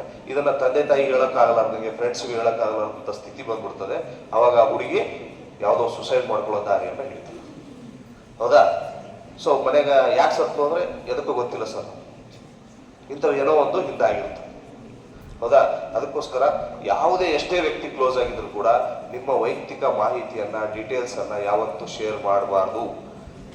ನಿಮ್ಮ ATM ನಂಬರ್, ನಿಮ್ಮ ಅಕೌಂಟ್ ನಂಬರ್, ನಿಮ್ಮ ಯಾವ ನಂಬರ್ಗಳನ್ನು ಕೂಡ ಯಾರ ಜೊತೆಗೂ ಕೂಡ ಶೇರ್ ಮಾಡಬಾರ್ದು. OTP ಅಂತ ಇರ್ತಾರೆ. ಏನು OTP ಅಂದ್ರೆ ಒನ್ ಟೈಮ್ ಪಾಸ್ವರ್ಡ್. ಅದು ಅವಾಗ ಎಷ್ಟು ಉಪಯೋಗ ಆಗ್ತದೆ, ದಟ್ ಇಸ್ ಒನ್ ಟೈಮ್. ಹೌದಾ? ಸೊ ATM ಕಾರ್ಡ್ಗೆ ಪಾಸ್ವರ್ಡ್ ಪರ್ಮನೆಂಟ್ ಇರ್ತದೆ, ಬಟ್ OTP ಅನ್ನೋದು ಒನ್ ಟೈಮ್ ಪಾಸ್ವರ್ಡ್. ಎಷ್ಟು ಜಾಣರು ಇರ್ತಾರಂದ್ರೆ ನಿಮ್ಮ ಮನಸ್ಸನ್ನ ಅರ್ಥ ಮಾಡ್ಕೊಂಡು ನಿಮ್ಗೆ ಯಾವ ತರ ಮಾತಾಡಿದ್ರೆ ನೀವು ಮೋಸ ಹೋಗ್ತಿರತ್ತ ಅದೇ ತರ ಮಾತಾಡಿ ನಿಮ್ಮನ್ನು ಮೋಸಕ್ಕೆ ತರುತ್ತಾರೆ. ಹೌದಾ? ಯಾವನೊಬ್ಬ ಒಂದು ಮೆಸೇಜ್ ಆಗ್ತಾನೆ, ನೀವು ವೋಡಾಫೋನ್ನ 5 ವರ್ಷದಿಂದ ಕಸ್ಟಮರ್ ಇರೋದ್ರಿಂದ ನಿಮ್ಮ ಒಂದು ನಂಬರು ಲಕ್ಕಿ ಡ್ರಾದಲ್ಲಿ ವಿನ್ ಆಗಿದೆ, ನಿಮ್ಮ ಒಂದು ಮಾರುತಿ ಕಾರ್ ಬರ್ತದೆ. ಆ ಮಾರುತಿ ಕಾರ್ 8 ಲಕ್ಷ ರೂಪಾಯಿ ಇದೆ. ಆದ್ರೆ ಅದನ್ನ ನಿಮ್ಮ ಮನೆಗೆ ತಲುಪೋ ಎಕ್ಸ್ಪೆಂಡಿಚರ್ 1 ಲಕ್ಷ ಖರ್ಚಾಗುತ್ತೆ. ಆ 1 ಲಕ್ಷ ಈ ನಂಬರ್ಗೆ ನೀವು ಗೂಗಲ್ ಪೇ ಮಾಡಿದ್ರೆ 7 ಲಕ್ಷ ಕಾರ್ ಬಂದು ನಿಮ್ಮ ಮನೆ ಮುಂದಿರ್ತದೆ. ನಮಗೆ ಕಾರ್ ಸಿಕ್ಬಿಡೋದು ಖುಷಿ ಅಲ್ಲ. ನಮ್ಮ ಮಂದಿಗೆ ಏನೋ ರಾತ್ರಿ ಸೌಕರ್ಯ ಅಂದ್ರೆ ಬಹಳ ಆಸೆ ಇರ್ತದೆ. ರಾತ್ರಿ ಕಾರ್ ಬಂದ್ಬಿಡೋಕೆ ರಾತ್ರಿ ಸೌಕರ್ಯ ಆಗ್ಬೇಕಂತೆ. ಹಂಗಾಗಿ ಏನ್ ಮಾಡ್ತೀವಿ, 1 ಲಕ್ಷ ರೂಪಾಯಿ ತಕ್ಷಣ ಅಕೌಂಟಿಗೆ ಹಾಕ್ಬಿಡ್ತೀವಿ. ಅವಾಗ ಏನಾಗ್ತದೆ, ನೆಕ್ಸ್ಟ್ ಅವಾಗಿಂದ ಮೊಬೈಲ್ ಸ್ವಿಚ್ ಆಫ್ ಆಗ್ತದೆ, ನೀವು ಕಾರ್ ಕಾಣಿಸ್ಕೊಂತ ಕುದುರ್ಬೇಕು. ಅರ್ಥ ಆಯ್ತಾ? ಮತ್ತೆ ಸಣ್ಣ ಅಮೌಂಟ್ ಅನ್ನ ಬಹಳಷ್ಟು ಚೀಟ್ ಮಾಡ್ತಾರ. ಹೆಚ್ಚಿಗೆ ದೊಡ್ಡ ಅಮೌಂಟ್ ಮಾಡಲ್ಲ, ದೊಡ್ಡ ಅಮೌಂಟ್ ಮಾಡೋದು ಕಡಿಮೆ. ಯಾಕಂದ್ರೆ ದೊಡ್ಡ ಅಮೌಂಟ್ ಮಾಡಿದ್ರೆ ಪೊಲೀಸರ ನಂತರ ಕೇಸ್ ಆಗ್ತದೆ ಅಂತೇಳಿ ಸುಮ್ಮನೆ 10,000, 15,000, 20,000 ಹಿಂಗ್ ಮಾಡೋದು. ಅವಾಗ ಏನಾಗ್ತದ, 10,000 ನಾವೆಲ್ಲಿ ಸ್ಟೇಷನ್ಗೆ ಹೋಗ್ಬೇಕಪ್ಪ, ಎಲ್ಲಿ ಅಡ್ಡಾಡೋ ಕೂಡ ನೀವು ಸುಮ್ಮನೆ ಆಗ್ಬಿಡ್ತೀವಿ. ಸೊ ಆ ಥರ ಕೂಡ ಮಾಡ್ತಾರೆ. ನನಗೆ ಒಬ್ಬ ಮಾಡಕ್ಕೆ ಟ್ರೈ ಮಾಡಿದ್ದೆ. As A inspector, SP, DSP ಮೂವರಿಗೂ ಕಾಲ್ ಮಾಡಿದೆ ನಾವು. ನಾನು ಬಳ್ಳಾರಿಯಾಗಿದ್ದಾಗ, ಸರ್ ಬಳ್ಳಾರಿ ನೀವು ಗಾಂಧಿನಗರ ಇನ್ಸ್ಪೆಕ್ಟರ್ ಅಲ್ಲ ಅಂತ. ಮತ್ತೆ ಹಿಂದೆ ಮಾತಾಡಿದ ನಾವು. ಹೌದಪ್ಪ ಅಂದೆ. ಸರ್ ನಿಮ್ಮ ಏರಿಯಾದಾಗ ಒಂದು ದೊಡ್ಡದು ಇಸ್ಪೇಟ್ರ್ ಗ್ಯಾಮ್ಲಿಂಗ್ ನಡೆದಿದೆ, ಹಿಡಿದ್ರೆ 1 ಕೋಟಿ 2 ಕೋಟಿ ರೂಪಾಯಿ ಸಿಗ್ತದೆ ಸರ್. ನನ್ಗೆ ಗೊತ್ತಿರಲ್ಲ ಇಲ್ಲಿ ಯಾವ ಇಸ್ಪೇಟ್ ಹಿಡಿಯಕ್ಕೆ ಸಾಧ್ಯಪ್ಪ ಅಂತ ನನ್ಗೆ ಗೊತ್ತಾಗೇ ಆಗ್ತದೆ ಪೊಲೀಸರಿಗೆ ಇಲ್ಲೇ ಆಡಕತ್ತಾರೆ. ಬಟ್ ಆದ್ರೂ ಹೇಳಕ್ಕಾಗಲ್ಲ. SP ಗಳ ಮಾಹಿತಿ ಬಂದ್ರೆ ನಾವು ನೆಗ್ಲೆಕ್ಟ್ ಮಾಡಿದ್ರೆ SP ಗಳು ನಮ್ಮ ಮೇಲೆ ಡೌಟ್ ಕೊಡ್ತಾರೆ. ಆಯ್ತು ಹೇಳಪ್ಪ ಅಂದ್ರೆ ಅವರು, ಇಲ್ಲ ಸರ್ ನಾನು ಅವ್ರ ಜೊತೆಗೆ ಹೋಗಿ ಕುಂತು ಇಸ್ಪೇಟ್ ಆಡಕ್ಕೆ ನನಗೆ 10,000 ರೂಪಾಯಿ ಹಾಕ್ರಿ, ನಾನು ನಿಮ್ಗೆ ಆಮೇಲೆ ಮಾಹಿತಿ ಕೊಡ್ತೀನಿ. ಅವ್ರ ಜೊತೆ ಕುಂತು ಇಸ್ಪೇಟ್ ಆಡಿ ನಮ್ಗೆ ಮಾಹಿತಿ ಕೊಡುವ ಜಾಗ ನಿಮ್ಗೆ ಲೊಕೇಶನ್ ಹಾಕ್ತೀನಿ ಮೊಬೈಲಲ್ಲಿ, ನೀವು ಕರೆಕ್ಟ್ ಆ ಲೊಕೇಶನ್ಗೆ ಬಂದು ಇಳಿದ್ಬಿಡ್ರಿ ಅಂತ. ನಾನು ಅವ್ರ ಹಿಂದೆ ಮಾತಾಡೋದು ಡೌಟ್ ಬಂತು. ಹಂಗಾಗಿ ಅವ್ರ ಮೊಬೈಲ್ ನಂಬರ್ ತಗೊಂಡು, ನಾವು ಪೊಲೀಸರಿಗೆ ಅವಕಾಶ ಇರ್ತವಲ್ಲ, ಆ ಮೊಬೈಲ್ ನಂಬರ್ ತಗೊಂಡು ಲೊಕೇಶನ್ ಹಾಕಿ ನೋಡಿದೆ. ಅವ್ರು ನೋಡಿದ್ರು ಮುಂಬೈದವ್ರು. ಆ ಮೊಬೈಲ್ ನನ್ನ ಮಗನಿಗೆ ಬಳ್ಳಾರಿಗೆ ಇಸ್ಪೇಟ್ ಆಡೋದಕ್ಕೆ ಗೊತ್ತಾಗ ಜಸ್ಟ್ ಅವ್ರು 10,000 ರೂಪಾಯಿಗೋಸ್ಕರ ಇಷ್ಟೆಲ್ಲ ಡ್ರಾಮಾ ಮಾಡಿದ್ರು. ನೋಡ್ರಿ ನಮ್ಮ ಮೆಂಟಾಲಿಟಿ ಅವ್ರು ತಿಳ್ಕೊಂಡಿದ್ದಾರೆ. ಇವ್ರು ಅಲ್ಲಿ ಇಸ್ಪೇಟ್ ಹಿಡಿಯಕ್ಕೆ ಇವ್ರು ರೊಕ್ಕ ಹಾಕ್ಬಿಡ್ತಾರೆ. ಸೊ ಈ ತರ ಎಲ್ಲ ಹೊಸ ಪ್ಲಾನ್ಗಳನ್ನ ಮಾಡ್ತಾರೆ. ಮೊನ್ನೆ ರೀಸೆಂಟ್ ಆಗಿ ಒಂದು ಡೆವಲಪ್ಮೆಂಟ್ ಆಗಿದೆ. ಏನಂದ್ರೆ ತಕ್ಷಣ ಫೋನ್ ಮಾಡಿಬಿಡೋದು, ನಿಮ್ಮ ಮಗನ ಹೆಸರು ಪ್ರಶಾಂತ್ ಅಲ್ಲ, ಪ್ರಶಾಂತ್ ನಿಮ್ಮ ಮಗನಿಗೆ ಆಕ್ಸಿಡೆಂಟ್ ಆಗಿಬಿಟ್ಟಿದೆ, ಈಗ ಹಾಸ್ಪಿಟ್ಲಿಗೆ ಅಡ್ಮಿಟ್ ಮಾಡಿದ್ವಿ, ಡಾಕ್ಟರ್ ಅರ್ಜೆಂಟ್ ಆಪರೇಷನ್ ಮಾಡ್ಬೇಕಂತೆ, 50,000 ಅಮೌಂಟ್ ಹಾಕಿದ್ರೆ ಈಗ ಆಪರೇಷನ್ ಸ್ಟಾರ್ಟ್ ಮಾಡ್ತಾರಂತೆ, ಮತ್ತೆ ನೀವು ಬರೋದ್ರಾಗ ಅವನು ಹೆಚ್ಚು ಕಡಿಮೆ ಏನಾರು ಆಗಿಬಿಡ್ತದೆ ಅಂತ. ಅವ್ರ ಪಾಪ ಹೆದರ್ಕೊಂಡು ಯಾವ ಅಕೌಂಟಿಗೆ ಹಾಕ್ಬೇಕಂತ ಇದು ಗೂಗಲ್ ಪೇ ನಂಬರ್ ಕೊಡೋ, ಇದಕ್ಕೆ ಹಾಕಿ ನಾನು ಅವ್ರಿಗೆ ದುಡ್ಡು ಕೊಡ್ತೀನಿ, ಆಪರೇಷನ್ ಸ್ಟಾರ್ಟ್ ಮಾಡ್ತಾರೆ, ನೀವು ಆಮೇಲೆ ಹಾಸ್ಪಿಟ್ಲಿಗೆ ಬಂದು ನೋಡ್ಬೋದು. ಪಾಪ ಎಲ್ಲ ತಂದೆ ತಾಯಿ ಹಿಂದೆ ಇರ್ತಲ್ಲ, ಮಗ ಆಕ್ಸಿಡೆಂಟ್ ಆಗಿರೋ ತಕ್ಷಣ ಆಯ್ತು ಅಂತ 50,000 ರೂಪಾಯಿ ಹಾಕ್ಬಿಡ್ತಾರೆ. ಆಯ್ತು, ಅವಾಗಿಂದ ಮೊಬೈಲ್ ಸ್ವಿಚ್ ಆಫ್. ಇವ್ರ ಮಗನ ಫೋನ್ ಹಚ್ಚಿದ, ಅಪ್ಪ ನಾನು ಇಲ್ಲೇ ಕಾಲೇಜ್ನಾಗ ಇದಿಲ್ಲ ತವ ಅಂತ. ಸೊ ಈ ತರ ಕೂಡ ಮೋಸ ಮಾಡ್ತಾರೆ. ಯಾವ್ಯಾವ ತರ ಬೇಕು ಆ ತರ ಪ್ರಯತ್ನ ಮಾಡ್ತಾರೆ. ಹೌದಾ? ಒಬ್ಬನು ನಮ್ಮ ಶಿವಮೊಗ್ಗ ಅಂದ್ರೆ ಬಳ್ಳಾರಿಯಲ್ಲಿ ಒಬ್ಬ ಲೇಡಿ ಇದ್ದಾಳೆ ಅಮ್ಮ, ಒಬ್ರು ಹಳೆ DC ಇದ್ರು. ಅವರು ಸ್ವಲ್ಪ ಫೇಸ್ಬುಕ್ನ ಫ್ರೆಂಡ್ ಇರ್ತಾರೆ ನೋಡಿ, ಫೇಸ್ಬುಕ್ ಫ್ರೆಂಡ್ ಅದಂತ ಗೊತ್ತಾಗಿ ಅವ್ರ ನಂಬರ್ ಕಲೆಕ್ಟ್ ಮಾಡಿ, ನಾನಮ್ಮ DC ಮಾತಾಡೋದು ಅಂದ ತಕ್ಷಣ ಫುಲ್ ಖುಷಿ ಆಗ್ಬಿಟ್ಟಾಳ. DC ನನಗೆ ಫೋನ್ ಮಾಡಿ ಅಲ್ವಾ, ಒಬ್ಬ IAS ಆಫೀಸರ್ ಫೋನ್ ಮಾಡೋದು ಖುಷಿ ಆಗ್ತದಲ್ಲ, DC ಅವ್ರು ನನಗೆ ಫೋನ್ ಮಾಡೋದು ಫುಲ್ ಖುಷಿ ಆಗ್ಬಿಟ್ಟಾಳೆ. ಅಮ್ಮ ಏನಿಲ್ಲಮ್ಮ, ನಂದು ಈಗ ಟ್ರಾನ್ಸ್ಫರ್ ಆಗಿಬಿಟ್ಟಿದೆ, ನಾನು ನನ್ನ ಮನೇಲಿ ಸಾಮಾನೆಲ್ಲ ಅಲ್ಲಿ ತೊಗೊಂಡೋಗಕ್ಕೆ ಆಗಲ್ಲ, ಒಂದು 70,000 ರೂಪಾಯಿದು ಸಾಮಾನುಗಳಿದಾವೆ, ಅವನ್ನ ನಿಮ್ಮ ಮನೆಗೆ ಕಳಿಸ್ಬಿಡ್ತೀನಮ್ಮ, ಅವೆಲ್ಲ 2 ಲಕ್ಷ ರೂಪಾಯಿ ಅಷ್ಟು ಆಗ್ತವೆ, ನೀವೊಂದು 70,000 ರೂಪಾಯಿ ಹಾಕ್ಬಿಡಮ್ಮ ಸಾಕು, ಉಳಿದು ನಿನಗೆಲ್ಲ ಕಳಿಸ್ಬಿಡ್ತೀನಿ. ಪಾಪ DC ಹೇಳೋ ಸುಳ್ಳು ಹೇಳ್ತಾನ, ಈಗ ಪಾಟ್ನೆ 70,000 ರೂಪಾಯಿ ಹಾಕ್ಬಿಟ್ರು. ಮುಂಜಾನೆ ಅಂತ ನೋಡ್ತಾರೆ DC-ನಿಲ್ಲ AC ನನಗೆ ಫೋನ್ ಮಾಡಿದ್ರು, ಸರ್ ಈಗ DC ಅಂತ ಹೇಳಿ ನನಗೆ ಮೋಸ ಆಗ್ಬಿಡ್ತಾರೆ. ಯಾರೇ ಡಿ ಸಿ ಫೋನ್ ಮಾಡಿ 70,000 ಐಟಮ್ ಕೊಡ್ತಾರ, ಅಷ್ಟರ ಕಾಮನ್ ಸೆನ್ಸ್ ಬೇಗ ಬೇಡ ನಾವು, ಹೌದಾ ಇಲ್ಲ? ಸೊ ನಮ್ ಕಾಮನ್ ಸೆನ್ಸ್ ಯೂಸ್ ಮಾಡಲಾರ್ದಷ್ಟು ಸ್ಪೀಡ್ ಆಗಿ ಅವ್ರ ಕೆಲಸ ಮಾಡ್ತಾರೆ, ಬಹಳ ಸ್ಪೀಡ್ ಆಗಿ ಕೆಲಸ ಮಾಡ್ತಾರೆ. ಈ ಅತಿ ಹೆಚ್ಚು ಮೋಸ ಮಾಡೋಂಥ ಇವ್ರೇನಿದಾರಲ್ಲ, ಈ ಸೈಬರ್ ಕ್ರೈಮ್ಸ್ ಆನ್ಲೈನ್ ಫ್ರಾಡ್ ಮಾಡ್ತಾರಲ್ಲ, ಇವರೆಲ್ಲ ಜಾಸ್ತಿ ಇರೋದೆಲ್ಲ north India, Jharkhand, west Bengal, Gujarat, Uttar Pradesh, Madhya Pradesh, ಈ ಕಡೆ ಅತಿ ಹೆಚ್ಚು ರೊಕ್ಕ ಕಳ್ಕೊಂಡು ಮೋಸ ಹೋಗೋರಿರೋದೆಲ್ಲ ಕರ್ನಾಟಕ. ಕರ್ನಾಟಕ 3ನೇ ರಾಜ್ಯ ಅತಿ ಹೆಚ್ಚು ದುಡ್ಡು ಕಳ್ಕೊಂಡಿರೋದು, 3ನೇ ರಾಜ್ಯ. ಅರ್ಥ ಆಯ್ತಾ? ಸೊ ನಾವ್ ಎಷ್ಟು ದಡ್ರದೀವಿ ಅಂತ ತಿಳ್ಕೊಂಡಿವಿ. ನಮಗೆ ಕೆಟ್ಟ ದುರಾಸೆ ಭಾಳ, ಆಸೆ ಇಲ್ಲ, ದುರಾಸೆ ಇತ್ತು ನಮ್ಗೆ. ಆ ದುರಾಸೆಯಿಂದ ನಾವು ಜಾಸ್ತಿ ಮೋಸ ಹೋಗ್ತೀವಿ. ಸೊ ಅದಕ್ಕೋಸ್ಕರ ದಯವಿಟ್ಟು ಇದ್ರ ಬಗ್ಗೆ ಅಲರ್ಟ್ ಆಗಿರ್ಬೇಕು. ನಿಮ್ಮ ಮೊಬೈಲ್ಗೆ ಯಾವುದೇ ಮೆಸೇಜ್ ಬರಲಿ, ಏನೇ ಥರ ಕಾಲ್ ಬರಲಿ, ನೀವು ಕನ್ಫರ್ಮೇಶನ್ ಇರಲಾರ್ದಂಗೆ ಯಾವ ಕಾರಣಕ್ಕೂ ಏನ್ ಮಾಡಬಾರ್ದು, ದುಡ್ಡನ್ನ ಹಾಕ್ಬಾರ್ದು. ಫೇಸ್ಬುಕ್ನ ಕ್ರಿಯೇಟ್ ಮಾಡ್ತಾರೆ ಮಕ್ಕಳು. ನನ್ನ ಫೇಸ್ಬುಕ್ನಾಗ ನನ್ನ ಫ್ರೆಂಡ್ಸ್ ಯಾರಿರ್ತಾರಲ್ಲ, ಆ ಥರ ಒಂದು ಅಕೌಂಟ್ ಕ್ರಿಯೇಟ್ ಮಾಡಿ ಆ ಫೇಸ್ಬುಕ್ಗೆ ಫೋಟೋ ನನ್ನ ಫ್ರೆಂಡ್ದೇ ಹಾಕಿ ನನಗೊಂದು ಮೆಸೇಜ್ ಕಳ್ಸೋದು, ದೋಸ್ತ I mean urgent in hospital, please send me 20,000 rupees ಅಂತ. ಹೌದಾ? ನಾವು ಪಾಪ ಇನ್ಸ್ಪೆಕ್ಟರ್ ದೋಸ್ತ ಅಂತ ಹೇಳಿ ನಾವೇನ್ ಮಾಡ್ತೀವಿ, ಬಟ್ 20,000 ರೂಪಾಯಿ ಹಾಕ್ಬಿಡ್ತೀವಿ. ಹೌದಾ? ಸೊ ಅದು ಕೂಡ ಫೇಕ್ ಮಾಡ್ತಾರೆ. ಅವಾಗ ನಾವು ಅವನಿಗೆ ನಂಬರ್ ಇರ್ತದೆ, ನಮ್ಮ ಹತ್ರ ದೋಸ್ತದ ನಮ್ಮ ನಂಬರ್ ಇರ್ತದಲ್ಲ ಅವ್ರ ಹತ್ರ, ಅವ್ರಿಗೆ ಮಾತಾಡಿ ಕನ್ಫರ್ಮೇಶನ್ ಮಾಡ್ಕೊಂಡು ಆಮೇಲೆ ನಾವು ಅದ್ರ ಬಗ್ಗೆ ಮುಂದಿನ ಕ್ರಮ ಮಾಡ್ಬೇಕು. ಅದನ್ನ ಬಿಟ್ಟು ತಕ್ಷಣ ಅವ್ರು ಹಾಕ್ಯಾರ ಮೆಸೇಜ್ ಬಂದದ ಅಂತೇಳಿ ನಾವು ದುಡ್ಡನ್ನ ಹಾಕುವಂತ ಕೆಲಸ ಆಯ್ತಾ? ಮತ್ತೆ ಇವೆಲ್ಲ ಈ ಅಕೌಂಟ್ ಟ್ರಾನ್ಸ್ಫರ್ ಆಗ್ತವೆ, ಯಾಕೆ ಪತ್ತೆ ಆಗಲ್ಲ ಅನ್ನೋದು ನಿಮ್ಗೆ ಒಂದು ಪ್ರಶ್ನೆ ಬರ್ತದೆ. ಹೌದಾ? ಸೊ ಇವನ್ನೆಲ್ಲ ನಾವು ಕೂಡ ಸೈಬರ್ ಕ್ರೈಮ್ ಪೊಲೀಸರು ಬೆಂಬಲಕ್ಕೆ ಹೋದಾಗ ಆಗಿರುವಂತ ಘಟನೆಗಳು ಹೇಳ್ತೀನಿ. ಈಗ ಉದಾಹರಣೆಗೆ ನನ್ನ ಅಕೌಂಟ್ಗೆ 50 ಲಕ್ಷ ಹೋಯ್ತು, ಅದು ಯಾವುದೋ ಒಬ್ಬರ ಅಕೌಂಟಿಗೆ ಹೋಯ್ತು ಅಂದ್ರೆ ಆ ಅಕೌಂಟ್ ಬೆಂಬಲ ಹೋಗ್ತೀವಿ ನಾವು. ನಾರ್ಮಲ್ ಆಗಿ ಅಕೌಂಟ್ ಅಂದ್ರೆ ಬ್ಯಾಂಕ್ನಾಗ ಇದೇ ಇರ್ತದಲ್ವಾ, ಸೊ ಪತ್ತೆ ಮಾಡ್ಬೋದಲ್ಲ ಈಜಿ ಸರ್ ಅಂತ ನೀವು ಹೇಳ್ತೀರಿ. ಬಟ್ ಏನಾಗ್ತದೆ, ಅದು ಅಕೌಂಟ್ ಟ್ರಾನ್ಸ್ಫರ್ ಆದ ತಕ್ಷಣ ವಿತಿನ್ ಮತ್ತೆ ಒಂದು 1 hour 2 hourನಾಗ ಆ ಅಕೌಂಟ್ ಇಂದ ಅವ್ರು ಏನ್ ಮಾಡಿರ್ತಾರೆ, ದುಡ್ಡನ್ನ ಡ್ರಾ ಮಾಡಿಸ್ಬಿಟ್ಟಿರ್ತಾರೆ. ಆ ಅಕೌಂಟ್ ಹೋಗಿ ನಾವು ಪತ್ತೆ ಮಾಡಿದಾಗ ಅದು ಯಾವ್ದೋ ರಿಕ್ಷಾ ಹೊಡೆ ಒಂದು ಕೂಲಿ ಕೆಲಸ ಮಾಡೋ ಅಕೌಂಟ್ ಇರ್ತದೆ. ಅವ್ರಿಗೆ ಗೊತ್ತಿರಲ್ಲ ನನ್ನ ಅಕೌಂಟ್ಗೆ 50 ಲಕ್ಷ ಬಂದದ. It is called rent account ಅಂತ. ರೆಂಟೆಡ್ ಅಕೌಂಟ್ಸ್ ಅವ್ರಿಗೇನು ನಾಲೆಜ್ ಇರಲ್ಲ, ಅಂಥವ್ರ ಹೆಸರಲ್ಲಿ ಅಕೌಂಟ್ ಓಪನ್ ಮಾಡಿರ್ತಾರೆ. ಓಪನ್ ಮಾಡಿಸಿ ಅವ್ರಿಗೆ ನಿಮ್ಗೆ ತಿನ್ನೋ ಒಂದು 10,000 ರೂಪಾಯಿ ಕೊಡ್ತೀನಿ, ನಿನ್ನ ಅಕೌಂಟ್ಸ್ ಬುಕ್ಸು ಗಿಕ್ಸ್ ನಾವು ಕೈ ಕೊಡು ಅಂತ ಹೇಳ್ತಾರೆ. ಒಂದಿಷ್ಟು ಚೆಕ್ಕಿಗೆ ಸೈನ್ ಮಾಡಿಸಿರ್ತಾರೆ ಅವ್ರು. ಹೌದಾ? ಚೆಕ್ಕಿಗೆ ಸೈನ್ ಮಾಡಿಸ್ಕೊಂಡು ಡ್ರಾ ಮಾಡ್ತಾರೆ. ಅವ್ಕೇನು ನಾಲೆಜ್ ಇಲ್ಲ, ಒಂದು 10,000 ಕೊಡ್ತಾರೆ, ನಾವು ಖುಷಿ ಆಗುತ್ತೆ. ಹೋಗಿ ಅಲ್ಲಿ ಹೋಗಿ ನೇಕ್ ಹೋದ್ರೆ ನನ್ನ ಅಕೌಂಟ್ 50 ಲಕ್ಷ ಬಂದ ಸಾಲ ಅಂತಾರೆ ಅವ್ರು. ಯಾಕಂದ್ರೆ ಅವ್ರಿಗೆ ಏನು ಗೊತ್ತೇ ಇಲ್ಲ, ಅದನ್ನೆಲ್ಲ ಇನ್ನೊಬ್ಬ ಯಾರೋ ಮಾಡಿರ್ತಾರೆ, ಅವ್ರಿಗೂ ಇನ್ನು ಪ್ರಚನೆಗಳು ಬಂತು. ಸೊ ಹಂಗಾಗಿ ಆ ಕೇಸ್ಗಳು ಪತ್ತೆ ಆಗೋದು ಬಹಳ ಕಷ್ಟ ಇದೆ. ಹೌದಾ? ಅದಕ್ಕೋಸ್ಕರ ನಾವು ಸೈಬರ್ ಕ್ರೈಮ್ ಆಗದೇ ಇರೋಂಗೆ ಸರ್ಕಾರ ಇದನ್ನೆಲ್ಲ ಮನಗಂಡು ಏನ್ ಮಾಡ್ತಂದ್ರೆ ಒಂದು ಟೋಲ್ ಫ್ರೀ ನಂಬರ್ ಮಾಡ್ತದೆ, 1930. ನೀವು ನೆನ್ಪಿಟ್ಕರಿ, 1930 ಸೈಬರ್ ಸೇಫ್ ಫ್ರೀ ಕಾಲ್ ನಂಬರ್ ಅಂತ ಹೇಳಿ. ಯಾವ್ದಾದ್ರು ನಿಮ್ಗೆ ಈ ತರ ಸೈಬರ್ ಅಫೆನ್ಸ್ ಆಯ್ತು ಅಂದ್ರೆ ತಕ್ಷಣ 1930 ಫೋನ್ ಮಾಡಿ ನಿಮ್ಮ ಹೆಸರು, ನಿಮ್ಮ ಅಕೌಂಟ್ ಡೀಟೇಲ್ಸ್, ನಿಮ್ಮ ಎಷ್ಟು ಅಮೌಂಟ್ ಹೋಗಿದೆ, ಯಾವ ನಂಬರ್ ಇಂದ ಕಾಲ್ ಬಂದಿತ್ತು ಅಂತ ನೀವು ಡೀಟೇಲ್ಸ್ ಕೊಟ್ರೆ ಅವ್ರು ತಕ್ಷಣ ಏನ್ ಮಾಡ್ತಾರೆ ಅಂತಂದ್ರೆ ಅದನ್ನ ತಮ್ಮ ಹತ್ರ ಆನ್ಲೈನ್ ರಿಜಿಸ್ಟ್ರೇಷನ್ ಮಾಡ್ಕೊಂಡು ನಿಮ್ಗೆ ಒಂದು ರಿಸಿಪ್ಟ್ ಕಳಿಸ್ತಾರೆ. ನೀವು ಈ ರಿಸಿಪ್ಟ್ ತಗೊಂಡು near by cyber police station ಹೋಗಿ ಕಂಪ್ಲೇಂಟ್ ಮಾಡ್ರಿ ಅಂತ. ಜೊತೆಗೆ ಈ ನಿಮ್ಮ ಅಕೌಂಟ್ ಇಂದ ಯಾವ ಅಕೌಂಟಿಗೆ ದುಡ್ಡು ಹೋಗಿರುತ್ತಲ್ಲ ಅದನ್ನ ತಕ್ಷಣ ಫೈಂಡ್ ಔಟ್ ಮಾಡಿ ಆ ಅಕೌಂಟ್ ಅನ್ನ ಫ್ರೀಸ್ ಮಾಡಿಸ್ತಾರೆ. ಫ್ರೀಸ್ ಅಂದ್ರೆ ಆ ದುಡ್ಡು ತಕ್ಕೋಲಾರ್ದಾಗ ಅಲ್ಲಿಗೆ ಒಂದು ಮೆಸೇಜ್ ಕಳಿಸ್ತಾರೆ ಸಂಬಂಧಪಟ್ಟಂತ ಬ್ಯಾಂಕಿಗೆ. ಅವಾಗ ನಿಮ್ದು 50 ಲಕ್ಷ ಹೋಗಿ ಆ ಅಕೌಂಟಿಗೆ ಜಮಾ ಆಗಿರ್ತಲ್ಲ, ಆ 50 ಲಕ್ಷನ ಬಿಡಿಸ್ಲಾರ್ದಂಗೆ ಆ ಅಕೌಂಟ್ ಫ್ರೀಸ್ ಆಗ್ತದೆ. ಆ ತರ ಅದನ್ನ ಫ್ರೀಸ್ ಮಾಡಿಸಿ ಕೊಡ್ಬೋದು. ಇದು ಯಾವಾಗ ಆಗಕ್ಕೆ ಸಾಧ್ಯ ಅಂದ್ರೆ ನಿಮ್ಗೆ ಅಫೆನ್ಸ್ ಆಗ್ಯದ ಅಂತ ಹೇಳಿ ಗೊತ್ತಾದ ತಕ್ಷಣ ವಿತಿನ್ 2-3 hours ಅಲ್ಲಿ ಇದನ್ನ ನೀವು ಪ್ರೊಸೆಸ್ ಮಾಡಬೇಕು. ಅವಾಗ ಮಾತ್ರ ಸಾಧ್ಯ. ಅರ್ಥ ಆಯ್ತಾ? ಸೊ ಅವಾಗ ಮಾತ್ರ ಸಾಧ್ಯ. ಅದನ್ನ ಮಾಡಿದ್ರೆ ನಾವು ನಮ್ಮ ಅಮೌಂಟ್ ಅನ್ನ ಆದಷ್ಟು ಉಳಿಸ್ಕೊಳ್ಳೋಕೆ ಪ್ರಯತ್ನ ಮಾಡ್ತೀವಿ. ಆ ತರ ಕಳೆದ 1 ವರ್ಷದಲ್ಲಿ ನಮ್ಮ ಭಾರತ ದೇಶದಲ್ಲಿ ಈ ರೀತಿ ಉಳಿಸಿದಂತ ಅಮೌಂಟ್ 3,340 ಕೋಟಿ.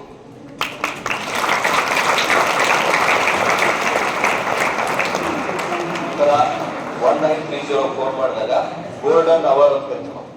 ಗೋಲ್ಡನ್ ಅವರ್ ಅಂತೀವಿ ಅಂದ್ರೆ ಅಫೆನ್ಸ್ ಆದ ತಕ್ಷಣ 1 or 2 hours ನಾವೇನಾದ್ರು ಮಾಹಿತಿ ಕೊಟ್ರೆ ಆ ಟೈಮಿಗೆ ಏನಂತ ನಾವು ಗೋಲ್ಡನ್ ಅವರ್ ಅಂತೀವಿ. ಆ ಗೋಲ್ಡನ್ ಅವರ್ ಅಲ್ಲಿ ನೀವು ಮಾಹಿತಿಯನ್ನು ಕರೆಕ್ಟ್ ಆಗಿ ಕೊಟ್ರೆ ನಿಮ್ಮ ಅಮೌಂಟ್ ಅನ್ನ ಆದಷ್ಟು ಉಳಿಸೋದಕ್ಕೆ ಪ್ರಯತ್ನ ಮಾಡಬಹುದು. ಸೊ ಅಷ್ಟು ಉಳಿಸಿದ್ದೆ 3,340 ಕೋಟಿ ಇದೆ ಅಂದ್ರೆ ನಾವು ಹೋಗಿರೋದು ಎಷ್ಟು ಅಂತ ವಿಚಾರ ಮಾಡಿ. ಹುಡುಕಿದ್ದೇ ಇಷ್ಟ ಅಂದ್ರೆ ಇನ್ನು ಹೋಗಿರೋದು ಅಮೌಂಟ್ ಎಷ್ಟಿದೆ ಅಂತ ವಿಚಾರ. ಈ ತರ ಕಳ್ತನಗಳಾಗ್ತಾ ಇದೆ. ಈಗೆಲ್ಲ ಯಾರು ಮನೆ ಹೊಡೆದು ನಿಮ್ಗೆ ಕಟ್ಟೆ ಹಾಕಿ ಅವೆಲ್ಲ ಕಡಿಮೆ ಆಗಬೇಕಲ್ಲ, ಹೌದಾ? ಈಗೆಲ್ಲ ಈ ತರ ವೈಟ್ ಕಾಲರ್ ಕ್ರೈಮ್ಸ್ ಅಂತ ಕರಿತೀವಿ ನೋಡಿ, ವೈಟ್ ಕಾಲರ್ ಕ್ರೈಮ್ಸ್, ಹೌದಾ? Cyber crime, white collar crimes ಅಂತ ಕರಿತೀವಿ. ಇವುಗಳನ್ನ ನೀವು ಆಗದೆ ಇರೋಂಗೆ ನಿಮ್ಮ ಮನೆಯಲ್ಲಿ ಯಾರು ಮೊಬೈಲ್ ಯೂಸ್ ಮಾಡಿ, ಯಾಕಂದ್ರೆ ಈಗ ಅನಿವಾರ್ಯ ಆಗಿದೆ. ನಮ್ಮ ವ್ಯವಹಾರಗಳೆಲ್ಲ ಎಲ್ಲಿದ್ದಾವೆ ಈಗ?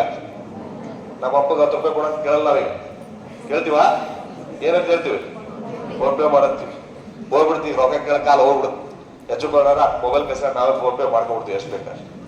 ಆ ಪರಿಸ್ಥಿತಿ ಬಂದಿದೆ. ಸೊ ಈಗೆಲ್ಲ ಡಿಜಿಟಲ್ ಫೈನಾನ್ಸ್ ವ್ಯವಹಾರಗಳು ನಡೆದಿರೋದ್ರಿಂದ ಈ ಡಿಜಿಟಲ್ ಅನ್ನ ಉಪಯೋಗ ಮಾಡಿಕೊಂಡು ಸಾಕಷ್ಟು ಹ್ಯಾಕರ್ಸ್ ಅಂತ ಕರಿತೀವಿ ನಾವು, ಹ್ಯಾಕ್ ಮಾಡೋದು.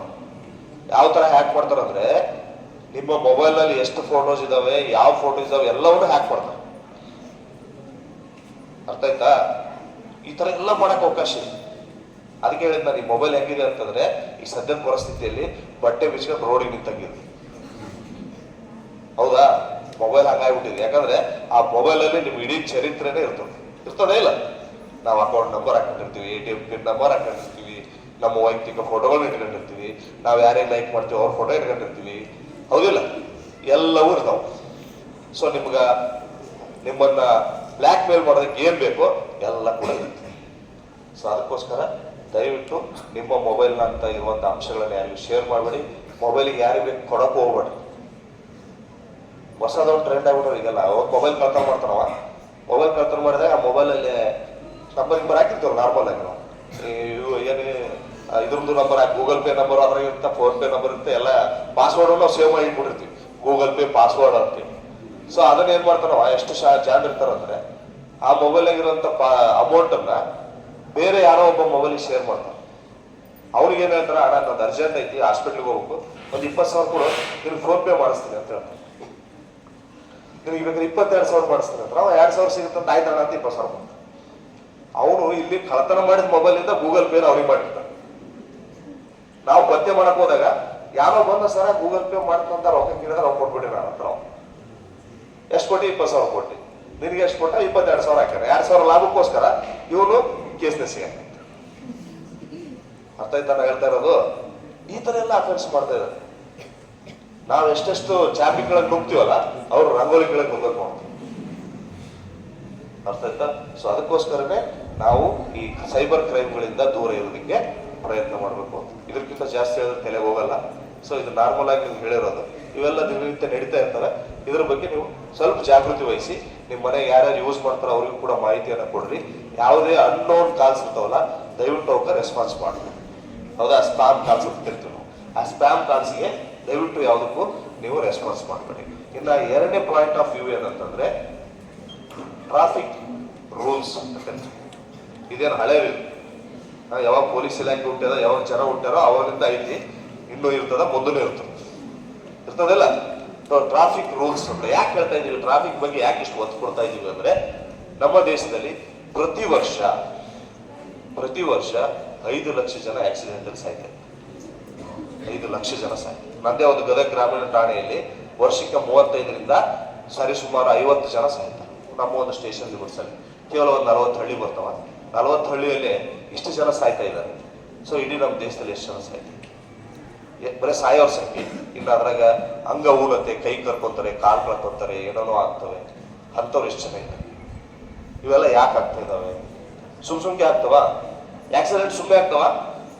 ಎದಕ್ಕೆ ಆಗ್ತವೆ ಹೇಳ್ರು? ಕೊಲೆ ಮಾಡ್ಬೇಕಾದ್ರೆ ಉದ್ದೇಶ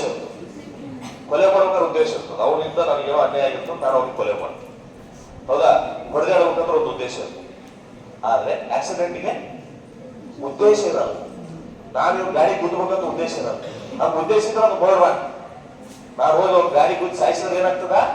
ಮರ್ಡರ್. ಅಲ್ಲಿ ಉದ್ದೇಶ ಇದೆ ಅವ್ನು ಸಾಯಿಸ್ಬೇಕಂತ. ಬಟ್ ಉದ್ದೇಶ ಇರಲಾರ್ದಾಗ ಸಾಯ್ತಾ ಇದಾವೆ. ಯಾವ ಉದ್ದೇಶಕ್ಕೆ ಸಾಯ್ತಾ ಇದಾವೆ? ಯಾವ ಉದ್ದೇಶಕ್ಕೆ ಕೈಕಾಲು ಹೋಗ್ತಾ ಇದಾವೆ? ಎದಕ್ಕೆ ಆಕ್ಸಿಡೆಂಟ್ ಆಗ್ತವೆ ರೋಡ್? ನೆಗ್ಲಿಜೆನ್ಸಿ ಅಂತ. ನೆಗ್ಲಿಜೆನ್ಸಿ, ನಮ್ಮ ಬೇಜವಾಬ್ದಾರಿತನ, ನಿಷ್ಕಾಳಜಿತನ, ಹೌದಾ?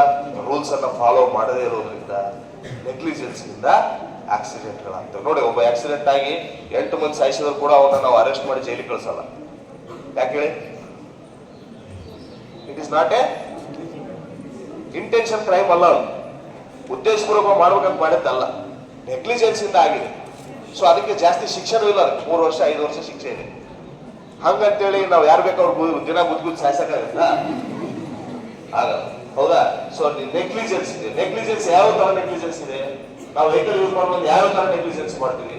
ಹುಡುಗರು ಜಾಸ್ತಿ ವೆಹಿಕಲ್ ಯೂಸ್ ಮಾಡೋದು ಯಾವ ತರ ನೆಗ್ಲಿಜೆನ್ಸ್ ಮಾಡ್ತೀವಪ್ಪ? ಒಂದು ಬಹಳ ಸ್ಪೀಡ್ ಆಗಿ ಓಡಿಸ್ತೀವ, ಎರಡನೇದ್ದು ಹೆಲ್ಮೆಟ್ ಹಾಕೊಳ್ಳೋದು, ಮೂರನೇದ್ದು ಗಾಡಿ ಮೇಲೆ 3-4 ಜನ ಹಾಕ್ತಾರೆ, ಮೊಬೈಲ್ ಮಾತಾಡ್ಕೊಂತ ಹೋಗ್ತೀವಿ. ಟರ್ನ್ ಆಗ್ಬೇಕಾದ್ರೆ ಯಾವುದೇ ಇಂಡಿಕೇಟರ್ ಯೂಸ್ ಮಾಡಲ್ಲ, ಹೌದಾ? ಸೊ ಹೈವೇದಾಗ ಹೋಗ್ಬೇಕಾದ್ರೆ ಲೇನ್ ಡಿಸಿಪ್ಲಿನ್ ಅಂತ ಇರ್ತದೆ. ಲೇನ್ ಅಂತ ಗೊತ್ತಲ್ಲ, ಒಂದು ಯೆಲ್ಲೋ ಲೈನ್ ಹಾಕಿರ್ತಾರ, ಒಂದು ವೈಟ್ ಲೈನ್ ಹಾಕಿರ್ತಾರ, ಒಂದು ಬಿಟ್ಟು ಲೈನ್ ಹಾಕಿರ್ತಾರ. ಅವೆಲ್ಲ ಅದು ಅರ್ಥ ಇದೆ, ಸುಮ್ಮನೆ ಶೋಕ್ ಹಾಕಿರಲ್ಲ ಅವನ್ನ. ನೀವೆಲ್ಲ ಶೋಕ್ ಹಾಕಿರೋದು ಶೋಕ್ ಹಾಕಿರಲ್ಲ ಅವಕ್ಕೆ ಅದಕ್ಕೊಂದು ರೂಲ್ಸ್ ಇದಾವೆ, ಎದಕ್ಕೆ ಹಾಕಿರ್ತಾರ. ಯೆಲ್ಲೋ ಲೈನ್ ಹಾಕ್ಯಾರಂತಂದ್ರೆ ನೀವು ಯಾವ ಕಾರಣಕ್ಕೂ ಏನು ಹೋಗ್ಬಾರ್ದು, ಓವರ್ಟೇಕ್ ಮಾಡಬಾರ್ದು ಅಂತ ರೋಡಿ ಬಿಟ್ಟು ಹಾಕ್ಯಾರಂತಂದ್ರೆ ಅಲ್ಲಿ ಓವರ್ಟೇಕ್ ಮಾಡಬಹುದು ಅಂತ, ಹೌದಾ? ಅವೆಲ್ಲ ರೂಲ್ಸ್ ಇದಾವೆ. ಆ ತರ ರೂಲ್ಸ್ ಅಂತ ಫಾಲೋ ಮಾಡಿದಾಗ ನಾವು ಮಾತ್ರ ಆಕ್ಸಿಡೆಂಟ್ ಇಂದ ಪಾರಾಗಿ ಸರ್, ಹೌದಾ? ಸ್ಪೀಡ್ ಸ್ಪೀಡ್ ಸ್ಪೀಡ್ ಅಂತೀವಿ ನಾವು. ಈ ಹುಡುಗರು ನೋಡ್ಬೇಕು, ಈಗ ಅದು 120 ಸ್ಪೀಡೇ ಹೋಗ್ತದೆ ಗಾಡಿ, ಅದನ್ನೇ ತಗೋಬೇಕು ನಾನು, ಹೌದಲ್ಲ? KTM ಬೈಕೆ ತಗೋಬೇಕು ನಾನು, 150 ಸ್ಪೀಡ್ನಾಗ ಐರಾವತ ಆನೆ ಹೋದಾಗ ಹೋಗ್ಬೋದು, ಹೌದಾ? ಸ್ಪೀಡ್ ಯೂಸ್ ಥ್ರಿಲ್ಸ್ ಬರ್ತಲ್ಲ ಸ್ಪೀಡ್, ಹೌದಲ್ವೇ? ಸ್ಪೀಡ್ ಒಂದು ಥ್ರಿಲ್ ಬರ್ತಲ್ಲ, ಗೊತ್ತಲ್ಲಪ್ಪ? Speed use thrills but it kills. ಅತಿಯಾದ ವೇಗ ತಿಥಿ ಬೇಗ, ಅತಿಯಾದ ವೇಗ 100ರಲ್ಲಿ ಹೋಗ್ಬೇಡಿ, 108ರಲ್ಲಿ ಬರಬೇಡಿ. 100ರಲ್ಲಿ ಹೋದ್ರೆ ಒಳ್ಳೆ ಅಂದ್ರೆ ಬರ್ತೀವಿ ನಾವು, 108ರಲ್ಲಿ ಬರ್ತೀವಿ, 108ರಲ್ಲಿ ಬರ್ತೀವಿ, ಒಂದ್ಸಲ ಪುಷ್ಪ ವಿಮಾನದಲ್ಲೂ ಬರ್ತೀವಿ, ಹೌದಾ? ಸೊ ಇವೆಲ್ಲ ನಾವು ಮಾಡುವಂತ ನೆಗ್ಲಿಜೆನ್ಸ್. ನಿಮ್ಮದು ಒಂದ್ ಕಡೆ ಮೊಬೈಲ್ ಇಟ್ಕೊಂಡಿರ್ತೀವಿ, ಒಂದ್ ಕಡೆ ಬೈಕ್ ಇಳ್ಕೊಂಡಿರ್ತೀವಿ, ಮ್ಯಾಪ್ ಮಾಡಿ ನೋಡ್ತಾ ಹೋಗ್ತಿರ್ತೀವಿ, ಸ್ವಲ್ಪ ಮಿಸ್ ಅವ್ರು ಮ್ಯಾಪ್ ಹೋಗ್ತೀವಿ, ಹೌದಾ? ಈ ಆಟೋದಾಗ ಓಡಾಡ್ತೀವಿ ನಾವು. ಆಟೋದಾಗ ಎಷ್ಟು ಮಂದಿ ಓಡಾಡ್ತೀವಿ? ಆಟೋದಾಗ ಎಷ್ಟು ಮಂದಿ ಕೊಡ್ಬೋದು ಹೇಳ್ರಿ? 3 ಇಲ್ಲ 4. ಈ ಟಮ್ದಾಗ ಒಂದು 6-7 ಜನ ಕೊಡ್ಬೋದು. ನಾವ್ ಎಷ್ಟು ಜನ ಕುಂತಿರ್ತೀವಿ? ಆ ಡ್ರೈವರ್ ಕಾಣಕ್ ಬಿಟ್ಟಿರ್ಲಿಕ್ಕೆ ಅವ್ರಿಗೆ ಬೈಕ್ ಬರ್ತಿರ್ತಾರೆ. ನಾನು ಹೋಗಿ ಟೀಚರ್ ಇದ್ದಾಗ ಆ ಊರಿಗೆ, ನಾನು ಟೀಚರ್ ಇದ್ದಾಗ ಒಂದು ಹಳ್ಳಿಗೆ ಹೋಗ್ತಿದ್ದೆ ನಾನು. ಒಂದೇ ಜೀಪ್ ಇತ್ತು ಆ ಊರಿಗೆ, ಅದು ಬಿಟ್ರೆ ಯಾವ ಗಾಡಿ ಇರಲಿಲ್ಲ. ನಾನೇ ಎಷ್ಟೋ ಸಲ ಬ್ಯಾಲ್ ಕುಂತ ಹೋಗಿದ್ದೀನಿ, ಡ್ರೈವರ್ ಮುಂದೆ ಕುಂತ ಹೋಗಿದ್ದೀನಿ. ಅವ ಡ್ರೈವರ್ ಹಿಂಗೆ ವರ್ಷ ನೋಡ್ತಿದ್ದೆ ಹಿಂಗೆ.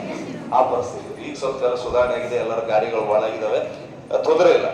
ಬಟ್ ಆದ್ರೂ ಕೂಡ ಹಳ್ಳಿಗಳಲ್ಲಿ ಈಗೂ ಕೂಡ ಹೊಲಕ್ಕೆ ಅಂತೇಳಿ 6 ಮಕ್ಕಳು ಕರ್ಕೊಂಡು ಹೋಗ್ತಿರ್ತಾರ, ಒಂದು 15-20 ಜನ ಹಾಕಂತಾರ. ಯಾಕೆ ಇನ್ನೊಂದು ಗಾಡಿ ಮಾಡಿದ್ರೆ ಮತ್ತೆ ಎಕ್ಸ್ಟ್ರಾ ಬಾಡಿಗೆ ಕೊಡ್ಬೇಕಾಗಿತ್ತು ಅಂತ ಹೇಳಿ 15 ಜನ ಒಂದೇ ಗಾಡಿ, ಹೌದಾ? 15 ಜನ ಒಂದೇ ಗಾಡಿ ಕುಂತ ಒಂಥರ ಯಾವ್ದಾರ ಜಾತ್ರೆ ತೇರೋದ ಗೊತ್ತಿರ್ತೀವಿ. ಅವ್ರ ಗಾಡಿನ ತೇರೋದು ಕನ್ಫ್ಯೂಸ್ ಆಗ್ತಿರ್ತದೆ ನಾವು, ಹಂಗೆ ಗೊತ್ತು. ಅವಾಗ ಏನಾಗ್ತದೆ, ಏನಾದ್ರು ಸ್ವಲ್ಪ ಮಿಸ್ಟೇಕ್ ಆದ್ರೆ, ಯಾವ್ದೋ ಎಮ್ಮೆ ಅಡ್ಡ ಬಂತು, ಯಾವ್ದೋ ದನ ಅಡ್ಡ ಬಂತು, ಯಾವ್ದೋ ಗಾಡಿ ಅಡ್ಡ ಬಂತು ಅಂದ್ರೆ ಅವ್ರಿಗೆ ಬ್ಯಾಲೆನ್ಸ್ ಸಿಗಲ್ಲ, ಸಡನ್ ಬ್ರೇಕ್ ಹಾಕ್ತಾರ, ಬ್ಯಾಲ್ ಕುಂತ ಕೆಳಗೆ ಬೀಳ್ತಾರ, ಕೆಳಗೆ ಬಿದ್ದಾಗ ತಲೆ ಹೊಡ್ತಾ ಬೀಳ್ತಾರ. ಸೊ ನಿಮ್ಗೆಲ್ಲರಿಗೂ ಹೆಲ್ಮೆಟ್ ಹಾಕ್ತಾರೆ ಅಂತ ಹೇಳ್ತಾರೆ ಪೊಲೀಸರು. ಎದಕ್ಕ? ಸುಮ್ಮ ಅವ್ರು ಹೊರ ಕಿರಿಕಿರಿ ಹೇಳ್ತಾರೆ ಸರ್, ಸುಮ್ ಫೈನ್ ಹಾಕ್ಬೇಕಂತ ಹೇಳ್ತಾರೆ ಪೊಲೀಸರು. ನಮ್ಮ ದೇಶದಾಗ ಎಲ್ಲರೂ ಕೂಡ ಕಾನೂನು ಪಾಲನೆ ಮಾಡೋದು ಎದಕ್ಕೋಸ್ಕರ? ಪೊಲೀಸರು ಭಯಕ್ಕೋಸ್ಕರ ಅಲ್ವಾ? ನಾವಲ್ಲಿ ಪೊಲೀಸರು ಸರ್ಕಲ್ ಆಗಿದ್ರೆ ಮಾತ್ರ ಹೆಲ್ಮೆಟ್ ಹಾಕಿರ್ತೀವಿ. ಅಲ್ಲಿಲ್ಲ ಅಂದ್ರೆ ಹೆಲ್ಮೆಟ್ ಇಲ್ಲ, 2, 3, 4 ಮಂದಿ ಕುತ್ಕೊಂಡು ನಮ್ಮಲ್ಲಿ ಯಾರು ಕೂಡ ಸೇಫ್ಟಿಗೂ, ನನ್ನ ಸೇಫ್ಟಿಗೋಸ್ಕರ ನಾನು ಗಾಡಿ ಓಡಿಸ್ಬೇಕಂತ ಯಾರು ಓಡಿಸೋದು, ಬರೀ ಪೊಲೀಸ್ ಅದಕ್ಕೋಸ್ಕರ ಮಾತ್ರ ಓಡಿಸೋದು, ಹೌದಾ? ಸೊ ಈ ಹೆಲ್ಮೆಟ್ ಅನ್ನ ಕಡ್ಡಾಯ ಮಾಡಿರೋ ಉದ್ದೇಶ ಇಷ್ಟೇ. ಸೊ ಒಬ್ಬ ವ್ಯಕ್ತಿ ಬೈಕ್ ಮೇಲೆ ಹೋಗ್ಬೇಕಂದ್ರೆ ಅವ್ನಿಗೆ ಏನು ಸೇಫ್ಟಿ ಇರೋದು, ಏನೋ ಸೇಫ್ಟಿ ಇರ್ತದ? ಏನು ಸೇಫ್ಟಿ ಇರೋದು? ನೀವು ಬೈಕಲ್ಲಿ ಸ್ಪೀಡ್ ಹೋಗ್ತಿರ್ತೀರ 60 ಕಿಲೋಮೀಟರ್, ಸಡನ್ ಒಂದು ದನ ಅಡ್ಡ ಬರ್ತದೆ, ಏನ್ ಮಾಡ್ಬೋದು ನೀವು? ಏನ್ ಮಾಡ್ತೀರಿ ಹೇಳ್ರಿ? ಬ್ರೇಕ್ ಹಾಕಿ. ಬ್ರೇಕ್ ಹಾಕಿದ್ರೆ ಸುಲಭ 70 ಸ್ಪೀಡಾಗಿ ಓಡಿಸಿದೀಯಾ, ಈಗ ಬ್ರೇಕ್ ಹಾಕಿ ಅದಕ್ಕೆ ಎತ್ತಿ ಒಕ್ಕಡ್ತದಿಲ್ಲ. ಎತ್ತಿ ಒಕ್ಕಡ ತಕ್ಷಣ ಮೊದಲ ನಮ್ಮ ತಲೆಯಲ್ಲಿ ಉಳ್ತದ ಡಾಂಬರ್ ರೋಡ್ ಮೇಲೆ. ಸೊ ಡಾಂಬರ್ ರೋಡ್ ಗಟ್ಟಿ ಇರ್ತದ, ತಲೆ ಟೊಳ್ಳಿರ್ತದ, ಹೌದಾ? ಒಳಗೆ ತಲೆಗೆ ಏನೈತಿ? ಮೆದುಳು ಐತಿ.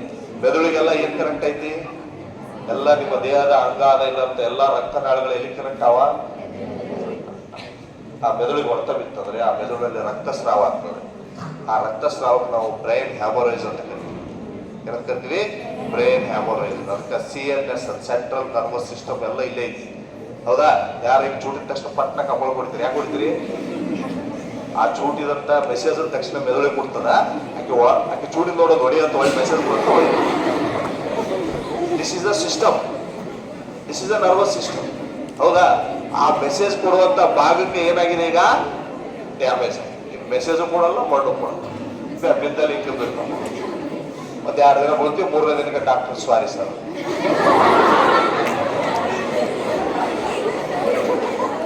ಹೌದಲ್ಲ? ಡಾಕ್ಟರ್ ಸ್ವಾರಿ ಸರ್ ಅವರು ಮುಗಿತಂಗೆ ಅಂತ. ಡಾಕ್ಟರ್ ಯಾವತ್ತು ಸ್ವಾರಿ ಹೇಳ್ಬಾರ್ದು. ಡಾಕ್ಟರ್ ಸ್ವಾರಿ ಹೇಳಿದ್ರೆ ಮುಗಿತು ನಮ್ಮ ಕೆಲಸ. ಅದಕ್ಕೆ ಆ ಸ್ವಾರಿ ಹೇಳಂಗೆ ಮಾಡ್ಕೋಬಾರ್ದು. ಅಂದ್ರೆ ದಯವಿಟ್ಟು ಹೆಲ್ಮೆಟ್ ಹಾಕೋ. ನಾನು ಬಹಳಷ್ಟು ಕೆಲಸ ಎಲ್ಲಿ ಮಾಡಿದ್ದೀನಿ ಅಂದ್ರೆ ಈ ಗುಲ್ಬರ್ಗ, ಯಾದಗಿರಿ, ರಾಯಚೂರಲ್ಲಿ ಕೆಲಸ ಮಾಡಿದ್ದೀನಿ. ಆ ಕಡೆ ಎಲ್ಲ ಜಾಸ್ತಿ ಬಿಸಿಲು ಇರ್ತದೆ.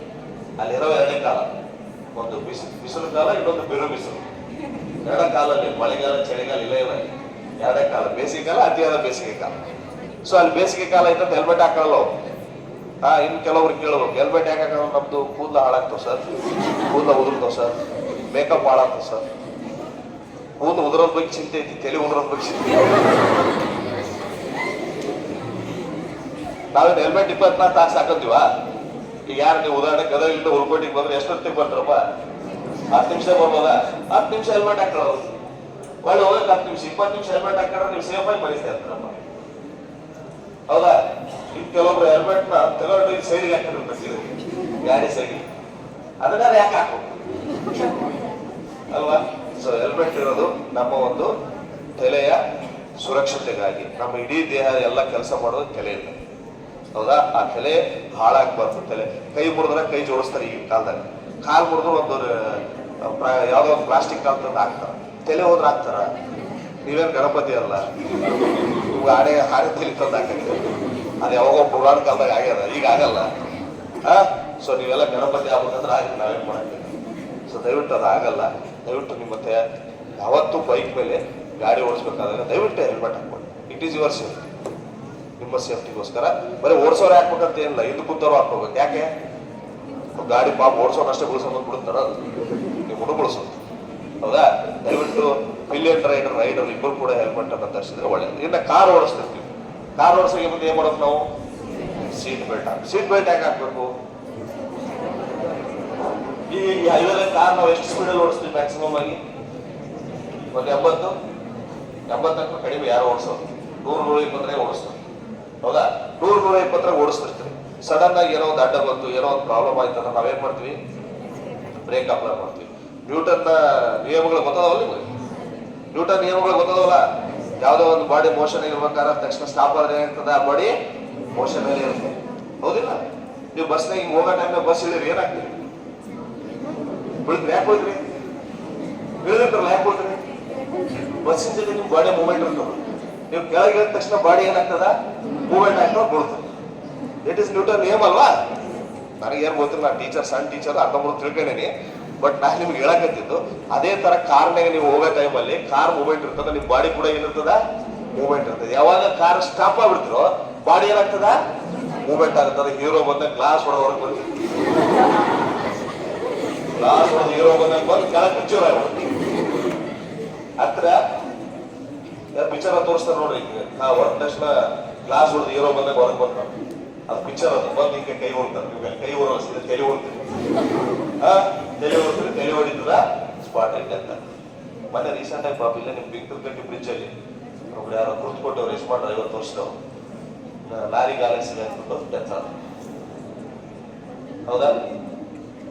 ಮೊನ್ನೆ ಒಬ್ಬನ ಪಾಪ ಅಲ್ಲಿ ಇದ್ರ ಹತ್ರ, ಹರ್ಲಾಪುರ ಹತ್ರ ಡಾಬಾದಲ್ಲಿ ಊಟ ಮಾಡಿ ನಾವು ರೋಡ್ ಕ್ರಾಸ್ ಮಾಡ್ತಾ ಇದ್ದೇವೆ. ನಾವು ರೋಡ್ ಕ್ರಾಸ್ ಮಾಡ್ಬೋದು ಏನ್ ಮಾಡ್ಬೇಕು? ಹೈವೇದಲ್ಲಿ ಆ ಕಡೆ ಈ ಕಡೆ ವೆಹಿಕಲ್ ಮೂವ್ಮೆಂಟ್ ನೋಡಿ ಹೈವೇದಲ್ಲಿ ರೋಡ್ ಕ್ರಾಸ್. ಯಾಕಂದ್ರೆ ಹೈವೇಗಳಿರೋ ಒಳ್ಳೆ ವೆಹಿಕಲ್ ಓಡಾಡಕ್, ಜನ ಓಡಾಡಕ್ಕಲ್ಲ. ಅರ್ಥ ಆಯ್ತಾ? ಹೈವೇದಲ್ಲಿ ವೆಹಿಕಲ್ ಓಡಾಡಕ್ಕೆ ಇವ್ರು ಜನ ಕ್ರಾಸ್ ಮಾಡ್ಬೇಕಂದ್ರೆ ಅಟ್ಲೀಸ್ಟ್ ಆ ಕಡೆ ಈ ಕಡೆ ವೆಹಿಕಲ್ ನೋಡಿ ಕ್ರಾಸ್ ಮಾಡ್ಬೇಕು. ಇವಾಗ ಸುಮ್ಮನೆ ಸ್ವಲ್ಪ ಕತ್ಲ ಇಲ್ಲ ಹಂಗೆ ರೋಡ್ ಕ್ರಾಸ್ ಮಾಡಕ್ ಹೋಗೋಣ, ಯಾವ್ದೋ ಕ್ರೂಜರ್ ಹೊಡ್ಕೊಂಡು ಹೋಗೋಣ. 2 ದಿನ ಹಾಸ್ಪಿಟ್ಲಿಗಿಂತ ಹುಬ್ಳಿಯಲ್ಲಿ ಡೆತ್. ಮೊನ್ನೆ ಒಂದು ಸಣ್ಣ ಹುಡುಗ, 12 ವರ್ಷದ ಹುಡುಗ, ಅವ್ರ ತಂದೆ ತಾಯಿ ಜೊತೆಗಿದ್ದಾನೆ, ಅವ್ರಿಗೆ ಸೈಡಿಗೆ ಕರ್ಕೊಂಡ್ರೆ ಅವ್ರು ಸಡನ್ ಕೈ ಹಿಂಗೆ ಮಾಡ್ಕೊಂಡು ಓಡೇ ಬಿಡ್ರಿ ಸೈಡಿಗೆ, ಒಂದು ಕಾರ್ ಬಂದು ಅವ್ರಿಗೆ ಅನ್ಕಾನ್ಸಿಯಸ್ ಹುಬ್ಳಿಯಲ್ಲಿದ್ದಾರೆ. ಸೊ ಇವೆಲ್ಲ ಡೈಲಿ ಆಗ್ತದೆ. ನಾವು ಇವು ಯಾಕೆ ಆಗ್ತಾಯಿದೆ ಅಂದರೆ ನಮ್ಮ ನಿರ್ಲಕ್ಷ್ಯತೆ ನಮಗೆ ಆಗ್ತದೆ. ಅದಕ್ಕೆ ಡೋಂಟ್ ನೆಗ್ಲೆಕ್ಟ್. ಯಾವಾಗ ಒಂದು ಗಾಡಿ ಮೇಲೆ ನಿಮ್ಮ ಬಾಡಿ ಐತಂತ ನೆನಪಿರ್ಬೇಕು. ಆ ಗಾಡಿ ಮೇಲೆ ಈ ಬಾಡಿ ಐತಂತ ನೆನಪು. ಸಿದ್ದರಾಮೇಶ ಅಂತ ಯಾವಾಗ ಕರೀತಾರ? ಬದುಕಿದ್ರೆ ಮಾತ್ರ ಕರೀತಾರ. ನಾನು ಸತ್ತ ತಕ್ಷಣ ಏನಂತಾರ? ಒಂದು ಬಾಡಿ ಅಂತ ಅಷ್ಟೇ ಅಲ್ವಾ? ಸಿದ್ದರಾಮೇಶ ಕರೆಯಲ್ಲ ಅವಾಗ ಯಾರು? ಏನಲ್ಲಿ ಭಾಳ ಜನ ಸೇರಿದ್ರೆ ಯಾವುದೋ ಬಾಡಿ ಅಂತ. ಸಿದ್ದರಾಮೇಶ ಬಿದ್ದರಲ್ಲಿ ಯಾರು? ಅರ್ಥ ಆಯ್ತಾ? ಜೀವ ಇರೋವರಿಗೆ ಮಾತ್ರ ನಮಗ. ಈಗ ಉದಾಹರಣೆ, ನೀವು ಆಕ್ಸಿಡೆಂಟ್ ಅಲ್ಲಿ ಕಾಲು ಕೈಯ ಮುರ್ಕೊಂಡ್ರೆ ಅಂತ ತಿಳ್ಕ, ನೀವು ಮನೆಗೆ ಇರ್ತೀರಿ. ಎಷ್ಟು ದಿನ ಚೆನ್ನಾಗಿ ನೋಡ್ಕೊಂತಾರೆ ನಿಮ್ಮ ಮನೆಗೆ? ಒಂದು ವಾರ, 15 ದಿನ, 1 ತಿಂಗಳ. ಅದಾದ್ಮೇಲೆ ಸಾಕಾಗ್ಬಿಡೋದು ಇದ್ರ ಸಂಬಂಧ ಅಂತಾರೆ. ಎಷ್ಟೇ ಪ್ರೀತಿ ಮಾಡೋ ತಾಯಿ ಇರಲಿ, ಎಷ್ಟೇ ಪ್ರೀತಿ ಮಾಡೋ ಅಣ್ಣ ಇರಲಿ, ತಂದೆ ಇರಲಿ, ತಂಗಿ ಇರಲಿ, 1 ತಿಂಗಳು ನೋಡ್ಕೊಂಡ್ರ 2 ತಿಂಗಳ ನನ್ನ ಮಗ ಬ್ಯಾಡ್ ಗಾಡಿ ತಗೊಂಡು ಕಾಲು ಕೂಡ್ಸೋ ಮಗ ಅಂತಾರ ಇಲ್ಲ. ಸೊ ಅದಕ್ಕೋಸ್ಕರ ನಮ್ಮ ದೇಹ, ನಮ್ಮ ಘನತೆ, ನಮ್ಮ ಗೌರವ, ನಾವು ಕಾಪಾಡೋದು ನಮ್ಮ ಕೆಲಸ. ಅದಕ್ಕೋಸ್ಕರ ಯಾವುದೇ ಗಾಡಿ ಮೇಲೆ ಹೋಗ್ಬೇಕಾದ್ರೆ ದಯವಿಟ್ಟು ನೀವು ನಿಮ್ಮದೇ ಆದಂಥ ಸುರಕ್ಷತಾ ಕ್ರಮಗಳನ್ನು ಅನುಸರಿಸಿ ನಿರ್ಲಕ್ಷ್ಯತನ ಮಾಡಬೇಡಿ. ಮೊಬೈಲಲ್ಲೇ ಮಾತಾಡೋದು ಅಷ್ಟು ಅರ್ಜೆಂಟ್ ಏನಿರೋಲ್ಲ ನಮಗೆ. ಅಷ್ಟು ಅರ್ಜೆಂಟ್ ಇರ್ತದ ಏನಲ್ಲಿ ಹಂಗೆ ಮೊಬೈಲಲ್ಲಿ ಮಾತಾಡ್ಕೊಂತ ಹೋಗ್ಬಿಟ್ರೆ ಸಿದ್ದರಾಮಯ್ಯ ಚೇರ್ ಕೊಡ್ತಾರೆ ನಿಮಗೆ? ಏನು ಕೊಡಲ್ಲ. ಅದನ್ನ ಚೇರ್ ಅಷ್ಟೇ ಕೊಡ್ತಾರೆ ನಿಮ್ಗೆ ಕೊಡಂಗಿಲ್ಲ. ಒಂದು 5 ನಿಮಿಷ ಲೇಟ್ ಆಗಿ ಹೋದ್ರು, ಭಾಳ ಕಾಲೇಜಿಗೆ ಲೇಟ್ ಆಗಿ ಹೋದ್ರೆ ಒಂದು 5 ನಿಮಿಷ ಏನು ಮಾಡ್ತಾರ? ಲೆಕ್ಚರ್ ಬೈತಾರೆ. ಅಷ್ಟು ಬಿಟ್ಟರೆ ನಿಮ್ಗೆ ಇದು ಮಾಡಲ್ಲ. ಹಂಗಂತೇಳಿ ನೀವು ಅವಸರ ಮಾಡಿ ಬಂದು ಎಲ್ಲೋ ಹೊಡ್ಕೊಂಡು ಕೈ ಮುರ್ಕೊಂಡು ಕಾಲು ಮುರ್ಕೊಂಡು ಜೀವ ಕಳ್ಕೊಳ್ಳೋ ಪರಿಸ್ಥಿತಿ ಒಂದು 10 ನಿಮಿಷ ಮುಂಚೆನೆ ಮನೆ ಬಿಡಕ್ಕೆ ಪ್ರಯತ್ನ ಮಾಡ್ಬೇಕು ನಾವು, ಅಲ್ವಾ? ಕರೆಕ್ಟ್ ಟೈಮ್ ಹೋಗ್ಬೇಕಂದ್ರೆ ಒಂದು 10 ನಿಮಿಷ ಮುಂಚೆ ಬಿಡಬೇಕು. ಸೊ ನೀವು ಆಕ್ಸಿಡೆಂಟ್ ಬಗ್ಗೆ ನಿಮ್ಗೆ ಭೀಕರತೆ ಗೊತ್ತಾಗಬೇಕಾದ್ರೆ ಯಾವುದಾದ್ರೂ ಒಂದು ಆಕ್ಸಿಡೆಂಟ್ ಆದ ಸ್ಪಾಟಿಗೆ ಹೋಗಿ ನೋಡ್ರಿ. ಅದರ ಭೀಕರತೆ ಅರ್ಥ, ಅದು ಭೀಕರತೆ ಅರ್ಥ. ನಾನು ಒಂದು ಸಣ್ಣ ಹುಡುಗ ಆಕ್ಸಿಡೆಂಟ್ ಆಗಿದ್ದು ನನ್ನ ಯಾರಿಗಿರೆ ಲಿಟ್ರಲಿ ಅವತ್ತು ಇಡೀ ದೇಹವನ್ನು ನಾನು ಸಲಿಕಿಲೆ ಬಳದು ತುಂಬ ಆಯ್ತು. ಸಲಿಕಿಲೆ ಎಲ್ಲ ಬಳದು ಒಂದು ಬಟ್ಟೆಯಲ್ಲಿ ಕಟ್ಟಿ ಅವ್ರ ಮನೆಯಲ್ಲಿ ಕೊಟ್ಟಿದ್ವಿ. ಎಷ್ಟು ತ್ರಾಸ ಆಗೋದು. ಸೊ ಈ ಟ್ರಾಫಿಕ್ ಆಕ್ಸಿಡೆಂಟ್ ಅಲ್ಲಿ ಕೂಡ ಒಂದು ಗೋಲ್ಡನ್ ಅವರ್ ಅಂತಿದೆ. ಏನು ಗೋಲ್ಡನ್ ಅವರ್ ಅಂದ್ರೆ, ಉದಾಹರಣೆ ನೀವು ಹೋಗ್ತಿರ್ತೀರಿ, ನಿಮ್ಮ ಎದುರಿಗೆ ಒಂದು ಆಕ್ಸಿಡೆಂಟ್ ಆಗ್ತದೆ. ಒಬ್ಬ ಬಿದ್ದು ಏನ್ ಮಾಡ್ತಿರ್ತಾನೆ?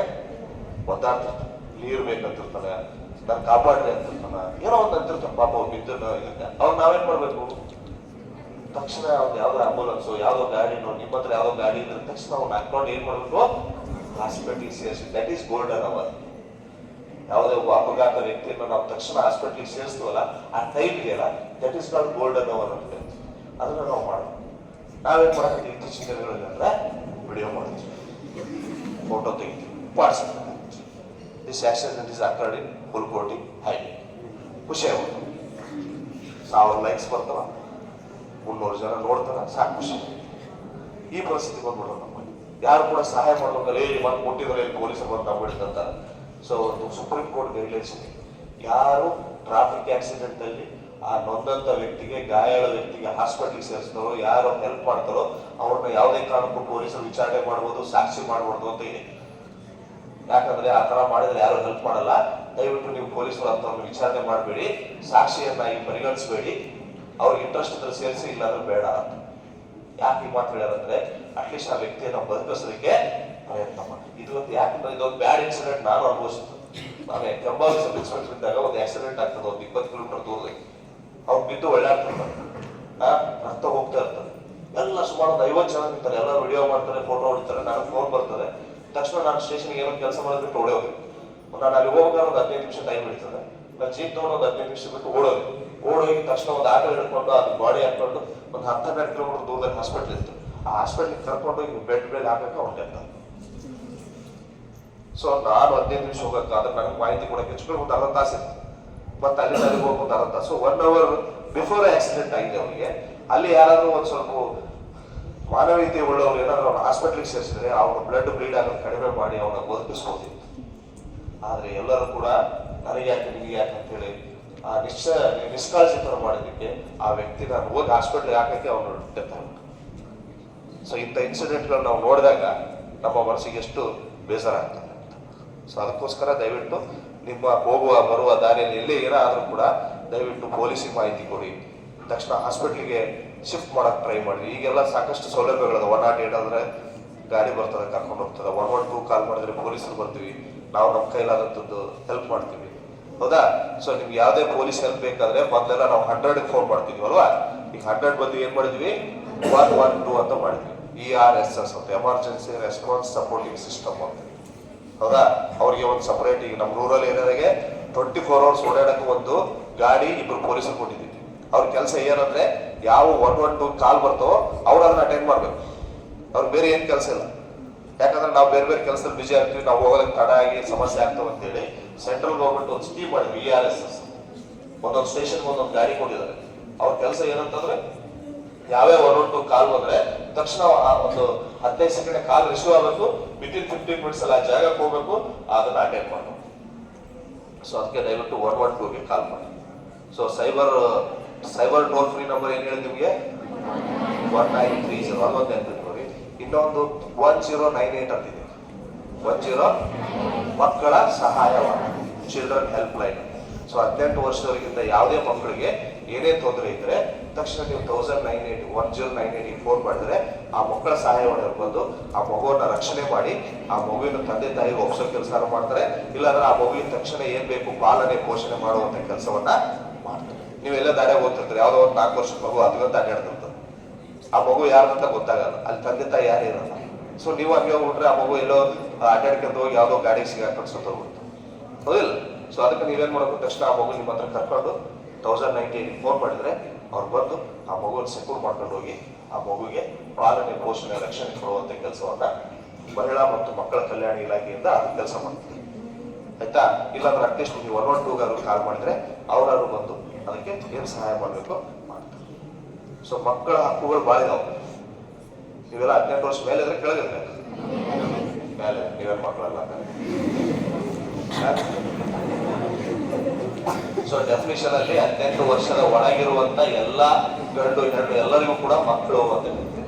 ಸೊ ಮಕ್ಕಳಿಗಾಗಿ ಸಾಕಷ್ಟು ಕಾನೂನುಗಳು ಬಂದವು ಇತ್ತೀಚೆಗೆ. ಹೆಣ್ಮಕ್ಳಿಗೆ ಕೂಡ ಸಾಕಷ್ಟು ಕಾನೂನು ಅಂದ್ರೆ ಪಾಕ್ಸೋ ಆಕ್ಟ್ ಅಂತ ಬಂದಿದೆ, ಗೊತ್ತಿದೆಯಾ? Prevention of childrens for sexual offence act ಅಂದ್ರೆ ಮಕ್ಕಳನ್ನ ಲೈಂಗಿಕ ಅಪರಾಧಗಳಿಂದ ತಡೆಯುವಂತ ಕಾಯ್ದೆ.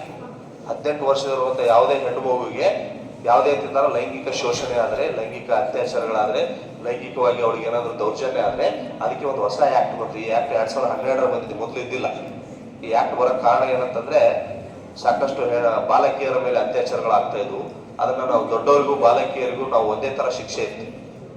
ಸೊ ಅದನ್ನ ಸರ್ಕಾರ ಪೂರ್ತಿ ಮನಗಂಡು ಇದನ್ನ ಈ ತರ ಶಿಕ್ಷೆ ಮಾಡಿದ್ರೆ ಆರೋಪಿಗಳ ಹತ್ರ ಭಯ ಇರಲ್ಲ ಅಂತ ಹೇಳಿ ಮಕ್ಕಳ ಮೇಲೆ ಆಡುವ ಆರೋಪಗಳ ಬಗ್ಗೆ ಬಹಳ ಏನಪ್ಪಾ ಅಂದ್ರೆ ಸೀರಿಯಸ್ ಆಗಿ ಈ ಸಂಸತ್ತಿನಲ್ಲಿ ಚರ್ಚೆ ಆಗಿ ಹೊಸ ಆಕ್ಟ್ ಅನ್ನ ಮಾಡಿದ್ರು. ಆ ಆಕ್ಟ್ ಪ್ರಕಾರ ಯಾವುದೇ 18 ವರ್ಷದ ಒಳಗಿನ ಮಹಿಳೆಗೆ ಅತ್ಯಾಚಾರ ಆದ್ರೆ 20 ವರ್ಷ ಶಿಕ್ಷೆ ಇದೆ. 20 ವರ್ಷ ಶಿಕ್ಷೆ ಯಾವುದಕ್ಕೂ ಇಲ್ಲ, ಈ ಪಾಕ್ಸೋ ಆಕ್ಟ್ ಅಲ್ಲಿ ಮಾತ್ರ ಕೊಟ್ಟಿದ್ದಾರೆ. ಬರೇ 20 ವರ್ಷ ಶಿಕ್ಷೆ ಅಲ್ಲ, ಇವನ್ ಅವನಿಗೆ ಗಲ್ಲು ಶಿಕ್ಷೆ ಕೂಡ ಬರ್ತದೆ. ಗ್ಯಾಂಗ್ ರೇಪ್ಗೆ ಗಲ್ಲು ಶಿಕ್ಷೆ ಇದೆ. ಬಾಲಕಿ ಅವನಿಗೆ ಹೊಸ ಕಾನೂನು ಬಂದಿದೆ. ಈಗ ಮೊದಲೆಲ್ಲ ನಾವು IPC CRPC ಅಂತ ಇತ್ತು ಕಾನೂನು, ಈಗ ಚೇಂಜ್ ಆಗಿದೆ. ನಿಮ್ಗೆಲ್ಲ ಪಿಕ್ಚರ್ ನೋಡಿರಲ್ಲ, IPC ಕೆಲ 302 ಪ್ರಕಾರ ಇವರಿಗೆ ಶಿಕ್ಷೆ ವಿಧಿಸಿದೆ ಅಂತ ಅನೌನ್ಸ್ ಮಾಡ್ತಿದ್ರು, ಹೌದಿಲ್ಲ? ಈಗ IPC CRPC ತೆಗೆದಾಕಿ ಭಾರತೀಯ ನ್ಯಾಯ ಸಮಿತಿ, ಭಾರತೀಯ ನಾಗರಿಕ ನ್ಯಾಯ ಸಮಿತಿ ಅಂತ ಮಾಡಿದ್ದಾರೆ, ಸುರಕ್ಷಾ ಸಮಿತಿ ಅಂತ. ಸೊ ಈ ಹೊಸ ಆಕ್ಟ್ ಪ್ರಕಾರ ಒಂದು ಬಾಲಕಿ ಮೇಲೆ ಅತ್ಯಾಚಾರ ಆದ್ರೂ ಕೂಡ ಅದನ್ನ ಮರಣದಂಡನೆ ಕೊಡಬಹುದು ಅಂತ ಹೊಸ ಕಾನೂನು ಮಾಡಿದ್ದಾರೆ, ಹೌದಾ? ಸೊ ಲೈಂಗಿಕ ಶೋಷಣೆ, ಈಗ ನಿಮ್ಗೆ ಗೊತ್ತಿರ್ಬೇಕು, ಮಹಿಳೆಯರೆಲ್ಲ ಇದ್ರಿ, ನಿಮ್ಗೆ ಜಸ್ಟ್ ಒಬ್ಬರು ಯಾವನೋ ಫಾಲೋ ಮಾಡಿದ್ರು ಅವ್ರ ಮೇಲೆ ಕೇಸ್ ಮಾಡ್ತಾರೆ. ನಿಮ್ಗೆ ಗೊತ್ತಿಲ್ಲ, ನಿಮ್ ಫೋಟೋ ತೆಗೆದ್ರು ಅವ್ರ ಮೇಲೆ ಕೇಸ್ ಮಾಡ್ತಾರೆ. ನೀವೇನೋ ಬಟ್ಟೆ ಬದಲಾಯಿಸ್ತಿದ್ರಿ, ಏನೋ ನಿಮ್ಮ ಪ್ರೈವೇಟ್ ನಿಮ್ಮ ಚಟುವಟಿಕೆಯಲ್ಲಿ ಇದ್ದಾಗ ಯಾವನಾರು ವಿಡಿಯೋ ಮಾಡಿದ್ರು ಕೂಡ ಅವ್ರ ಮೇಲೆ ಕೇಸ್ ಮಾಡ್ತಾರೆ. ಕಾನೂನು ಬಹಳ ಗಟ್ಟಿ ಆಗ್ತಾ ಇದೆ. ಅದಕ್ಕಷ್ಟೇ ಕೂಡ ನಾವು ಕೂಡ ಕಾನೂನು ಬಗ್ಗೆ ತಿಳ್ಕೊಂಡು ಅದನ್ನ ಸರಿಯಾಗಿ ಉಪಯೋಗ ಮಾಡ್ಕೊಂಡು, ದುರುಪಯೋಗ ಅಲ್ಲ. ಸುಮ್ಮನೆ ಯಾವ್ದು ಆಗಲ್ಲ ಸರಿ ಅವ್ರನ್ನ ಫಾಲೋ ಮಾಡೋದಕ್ಕೆ ಕೇಸ್ ಮಾಡ್ರಿ, ಅದರ ಉಪಯೋಗ ಮಾಡ್ಕೊಂಡು ದುರುಪಯೋಗವನ್ನ. ಯಾಕಂದ್ರೆ 1992ನೇ ಇಸ್ವಿಯಲ್ಲಿ ವಿಶ್ವಸಂಸ್ಥೆಗೆ ನಮ್ಮ ದೇಶ ಸೈನ್ ಹಾಕಿದೆ, ಮಕ್ಕಳ ಹಕ್ಕುಗಳ ಒಡಂಬಡಿಕೆ ಅಂತೇಳಿ ವಿಶ್ವಸಂಸ್ಥೆಗೆ 196 ದೇಶಗಳು ಸೈನ್ ಹಾಕಿದ್ದಾರೆ. ಅದರಲ್ಲಿ ಭಾರತ ದೇಶ ಕೂಡ ಒಂದು ಏನಂತ ಸಹಿ ಹಾಕಿದ್ರೆ ಅಂದ್ರೆ ನಾವು ಎಲ್ಲಾ ಮಕ್ಕಳ ಹಕ್ಕುಗಳನ್ನ ಕಾಪಾಡ್ತೀವಿ, ಮಕ್ಕಳಿಗೆ ಆ ದೌರ್ಜನ್ಯ ಆಗಕ್ಕೆ ನೋಡ್ಕೊತೀವಿ, ವಿಶೇಷ ಕಾನೂನುಗಳನ್ನು ಮಾಡ್ತೀವಿ ಅಂತ ಹೇಳಿ ಸೈನ್ ಹಾಕಿದ್ವಿ. ಅದಕ್ಕೋಸ್ಕರ ಹೊಸ ಕಾನೂನುಗಳು ಬಂದಿರೋದು, ಹೌದಾ? ಸೊ ಮತ್ತೆ ಈ ಹಳ್ಳಿಗಳಲ್ಲೆಲ್ಲ, ನೀವು ಹಳ್ಳಿಯಿಂದ ಬಂದವ್ರು ಬಹಳ ಮಂದಿ ಇರ್ತೀರಿ, ಹಳ್ಳಿಗಳಲ್ಲಿ ಜಾಸ್ತಿ ಏನಾಗ್ತವೆ ಬಾಲ್ಯ ವಿವಾಹ. ಏನ್ ಬಾಲ್ಯ ವಿವಾಹ ಅಂದ್ರೆ 18 ವರ್ಷದ ಒಳಗಿನ ಯಾವುದೇ ಮಹಿಳೆಗೆ, ಹುಡುಗಿಗೆ, 21 ವರ್ಷದ ಒಳಗಿನ ಯಾವುದೇ ಹುಡುಗನಿಗೆ ಮದುವೆ ಮಾಡಿದ್ರೆ ಅದಕ್ಕೆ ನಾವೇನ್ ಕರಿತೀವಿ? ಬಾಲ್ಯ ವಿವಾಹ ಅಂತ ಕರಿತೀವಿ. ಯಾಕೆ ಇವೆಲ್ಲ ಬಾಲ್ಯ ವಿವಾಹ ಅಂತಂದ್ರೆ ಅನಕ್ಷರತೆ, ಬಡತನ, ಹೌದಾ, ಮೂಢನಂಬಿಕೆ, ಧಾರ್ಮಿಕ ಆಚರಣೆಗಳು ಇವೆಲ್ಲದರ ಮೇಲೆ ಪರಿಣಾಮ ಬೀರಿ ನಮಗೆ ಬಾಲ್ಯ ವಿವಾಹ ಆಗುತ್ತೆ. ಹೌದಾ? ಯಾರೋ ಒಬ್ರು ಈಗ ಈ ಕಡಿಮೆ ತೊಟ್ಲ ಮದುವೆ ಅಂತಿದ್ರು, ತೊಟ್ಲ ಮದುವೆ ಅಂತ ಮಗು ಹುಟ್ಟಿದ ತಕ್ಷಣ ಇವರಿಗೆ ಕೊಡ್ಬೇಕಂತ ಫಿಕ್ಸ್ ಮಾಡ್ಬಿಡೋ. ನೋಡೋಣ ನಿನ್ ಮಗಳು ಹುಟ್ಟಾರ ನನ್ನ ಬಗ್ಗೆ ಕೊಡ್ಬೇಕಂತ ಫಿಕ್ಸ್ ಅಂತ. ಅವ ಮಗ ದಡ್ಡರ ಆಗಲಿ ಎರಡರ ಆಗಲಿ ಸುಡುಗಡೆ ಅಲ್ಲ ಅವ್ರಿಗೆ ಕೊಡ್ಬೇಕು. ಈ ತರ ಮಾಡ್ತಿದ್ರು. ಈಗ ಇವೆಲ್ಲ ಕಡಿಮೆ ಆಗಿದಾವ.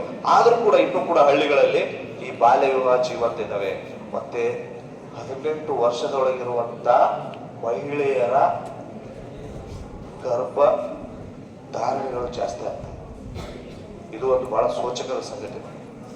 ಇನ್ನೂ ಆ ಹುಡುಗಿಗೆ 18 ವರ್ಷ ಆಗಿಲ್ಲ, ಆಗಲೇ ಅವಳು ಪ್ರೆಗ್ನೆಂಟ್ ಆಗ್ತಾ ಇದೆ. ಅವಳು ಪ್ರೆಗ್ನೆಂಟ್ ಆಗ್ತಾ ಇದ್ದಾರೆ ಅಂದ್ರೆ ಅರ್ಥ ಏನದು? ಅವಳ ಮೇಲೆ ಲೈಂಗಿಕವಾಗಿ ಶೋಷಣೆ ಆಗಿದೆ, ಅತ್ಯಾಚಾರ ಆಗಿದೆ, ಬಾಲ್ಯ ವಿವಾಹ ಆಗಿದೆ, ಎಲ್ಲ ಆಗಿದೆ. ಪೋಕ್ಸೋ ಆಕ್ಟ್ ಅಪ್ಲೈ ಆಗ್ಬಿಡ್ತದ. ನಾವು ಮದುವೆ ಆಗಿ ಹೋದ್ರೆ ಕೇಳಲ್ಲ, ಪೋಕ್ಸೋ ಆಕ್ಟ್ ಅಪ್ಲೈ ಆಗ್ತದೆ. ಯಾಕಂದ್ರೆ 18 ವರ್ಷದೊಳಗೆ ಮದುವೆನೇ ಆಗ್ಬಾರ್ದು.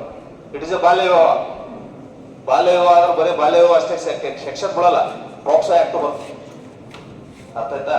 ಬಾಲ್ಯ ವಿವಾಹದಾಗ ಮತ್ತೆ ಯಾರು ಆರೋಪಿಗಳಾಗ್ತಾರೆ? ಬಾಲ್ಯ ವಿವಾಹದಾಗ ಆರೋಪಿಗಳು ಯಾರಾಗ್ತಾರೆ? ಬರೇ ಹುಡುಗನ ತಂದೆ ತಾಯಿ ಅಷ್ಟೇ ಅಲ್ಲ, ಹುಡುಗಿ ತಂದೆ ತಾಯಿ, ಹುಡುಗನ ತಂದೆ ತಾಯಿ, ಅವ್ರು ಯಾರ್ಯಾರು ಮಾತುಕತೆ ಬಂದಿರ್ತಾರ, ಅವರು ಯಾರ್ಯಾರು ಊಟ ಮಾಡಿರ್ತಾರ, ಅವರು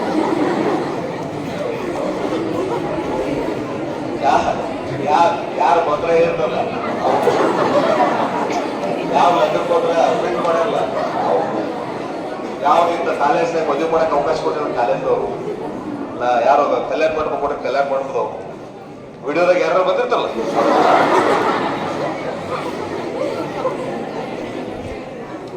ಯಾದಗಿರಿ ಡಿಸ್ಟಿಕ್ ಅಲ್ಲಿ ಒಂದು ಕೇಸ್ ಆಗಿದೆ ಬಾಲ್ಯ ವಿವಾಹ. 48 ಮಂದಿ ಮೇಲೆ ಆಗಿದೆ. 48 ಮಂದಿ ಮೇಲೆ ಆರೋಪಿ ಆಗಿದೆ. ಆ ಊರಿನ ಗ್ರಾಮ ಪಂಚಾಯತ್ ಅಧ್ಯಕ್ಷರು ಆರೋಪಿ ಆಗಿದೆ. ಯಾಕಂದ್ರೆ ಆ ಊರಿನ ಗ್ರಾಮ ಪಂಚಾಯತ್ ಅಧ್ಯಕ್ಷ, ಗ್ರಾಮ ಪಂಚಾಯತ್ ಮೆಂಬರು, ಆ ಊರಿನ ಶಾಲೆ ಹೆಡ್ ಮಾಸ್ಟ್ರು, ಆ ಊರಿನ ಶಾಲೆಗಳ ಹೆಡ್ ಮಾಸ್ಟ್ರು ಮತ್ತು ಬೇರೆ ಬೇರೆ ಟೀಚರ್ಸ್, ಅವ್ರದ್ದು ಕೂಡ ಜವಾಬ್ದಾರಿ ಇದೆ. ಏನಂತ?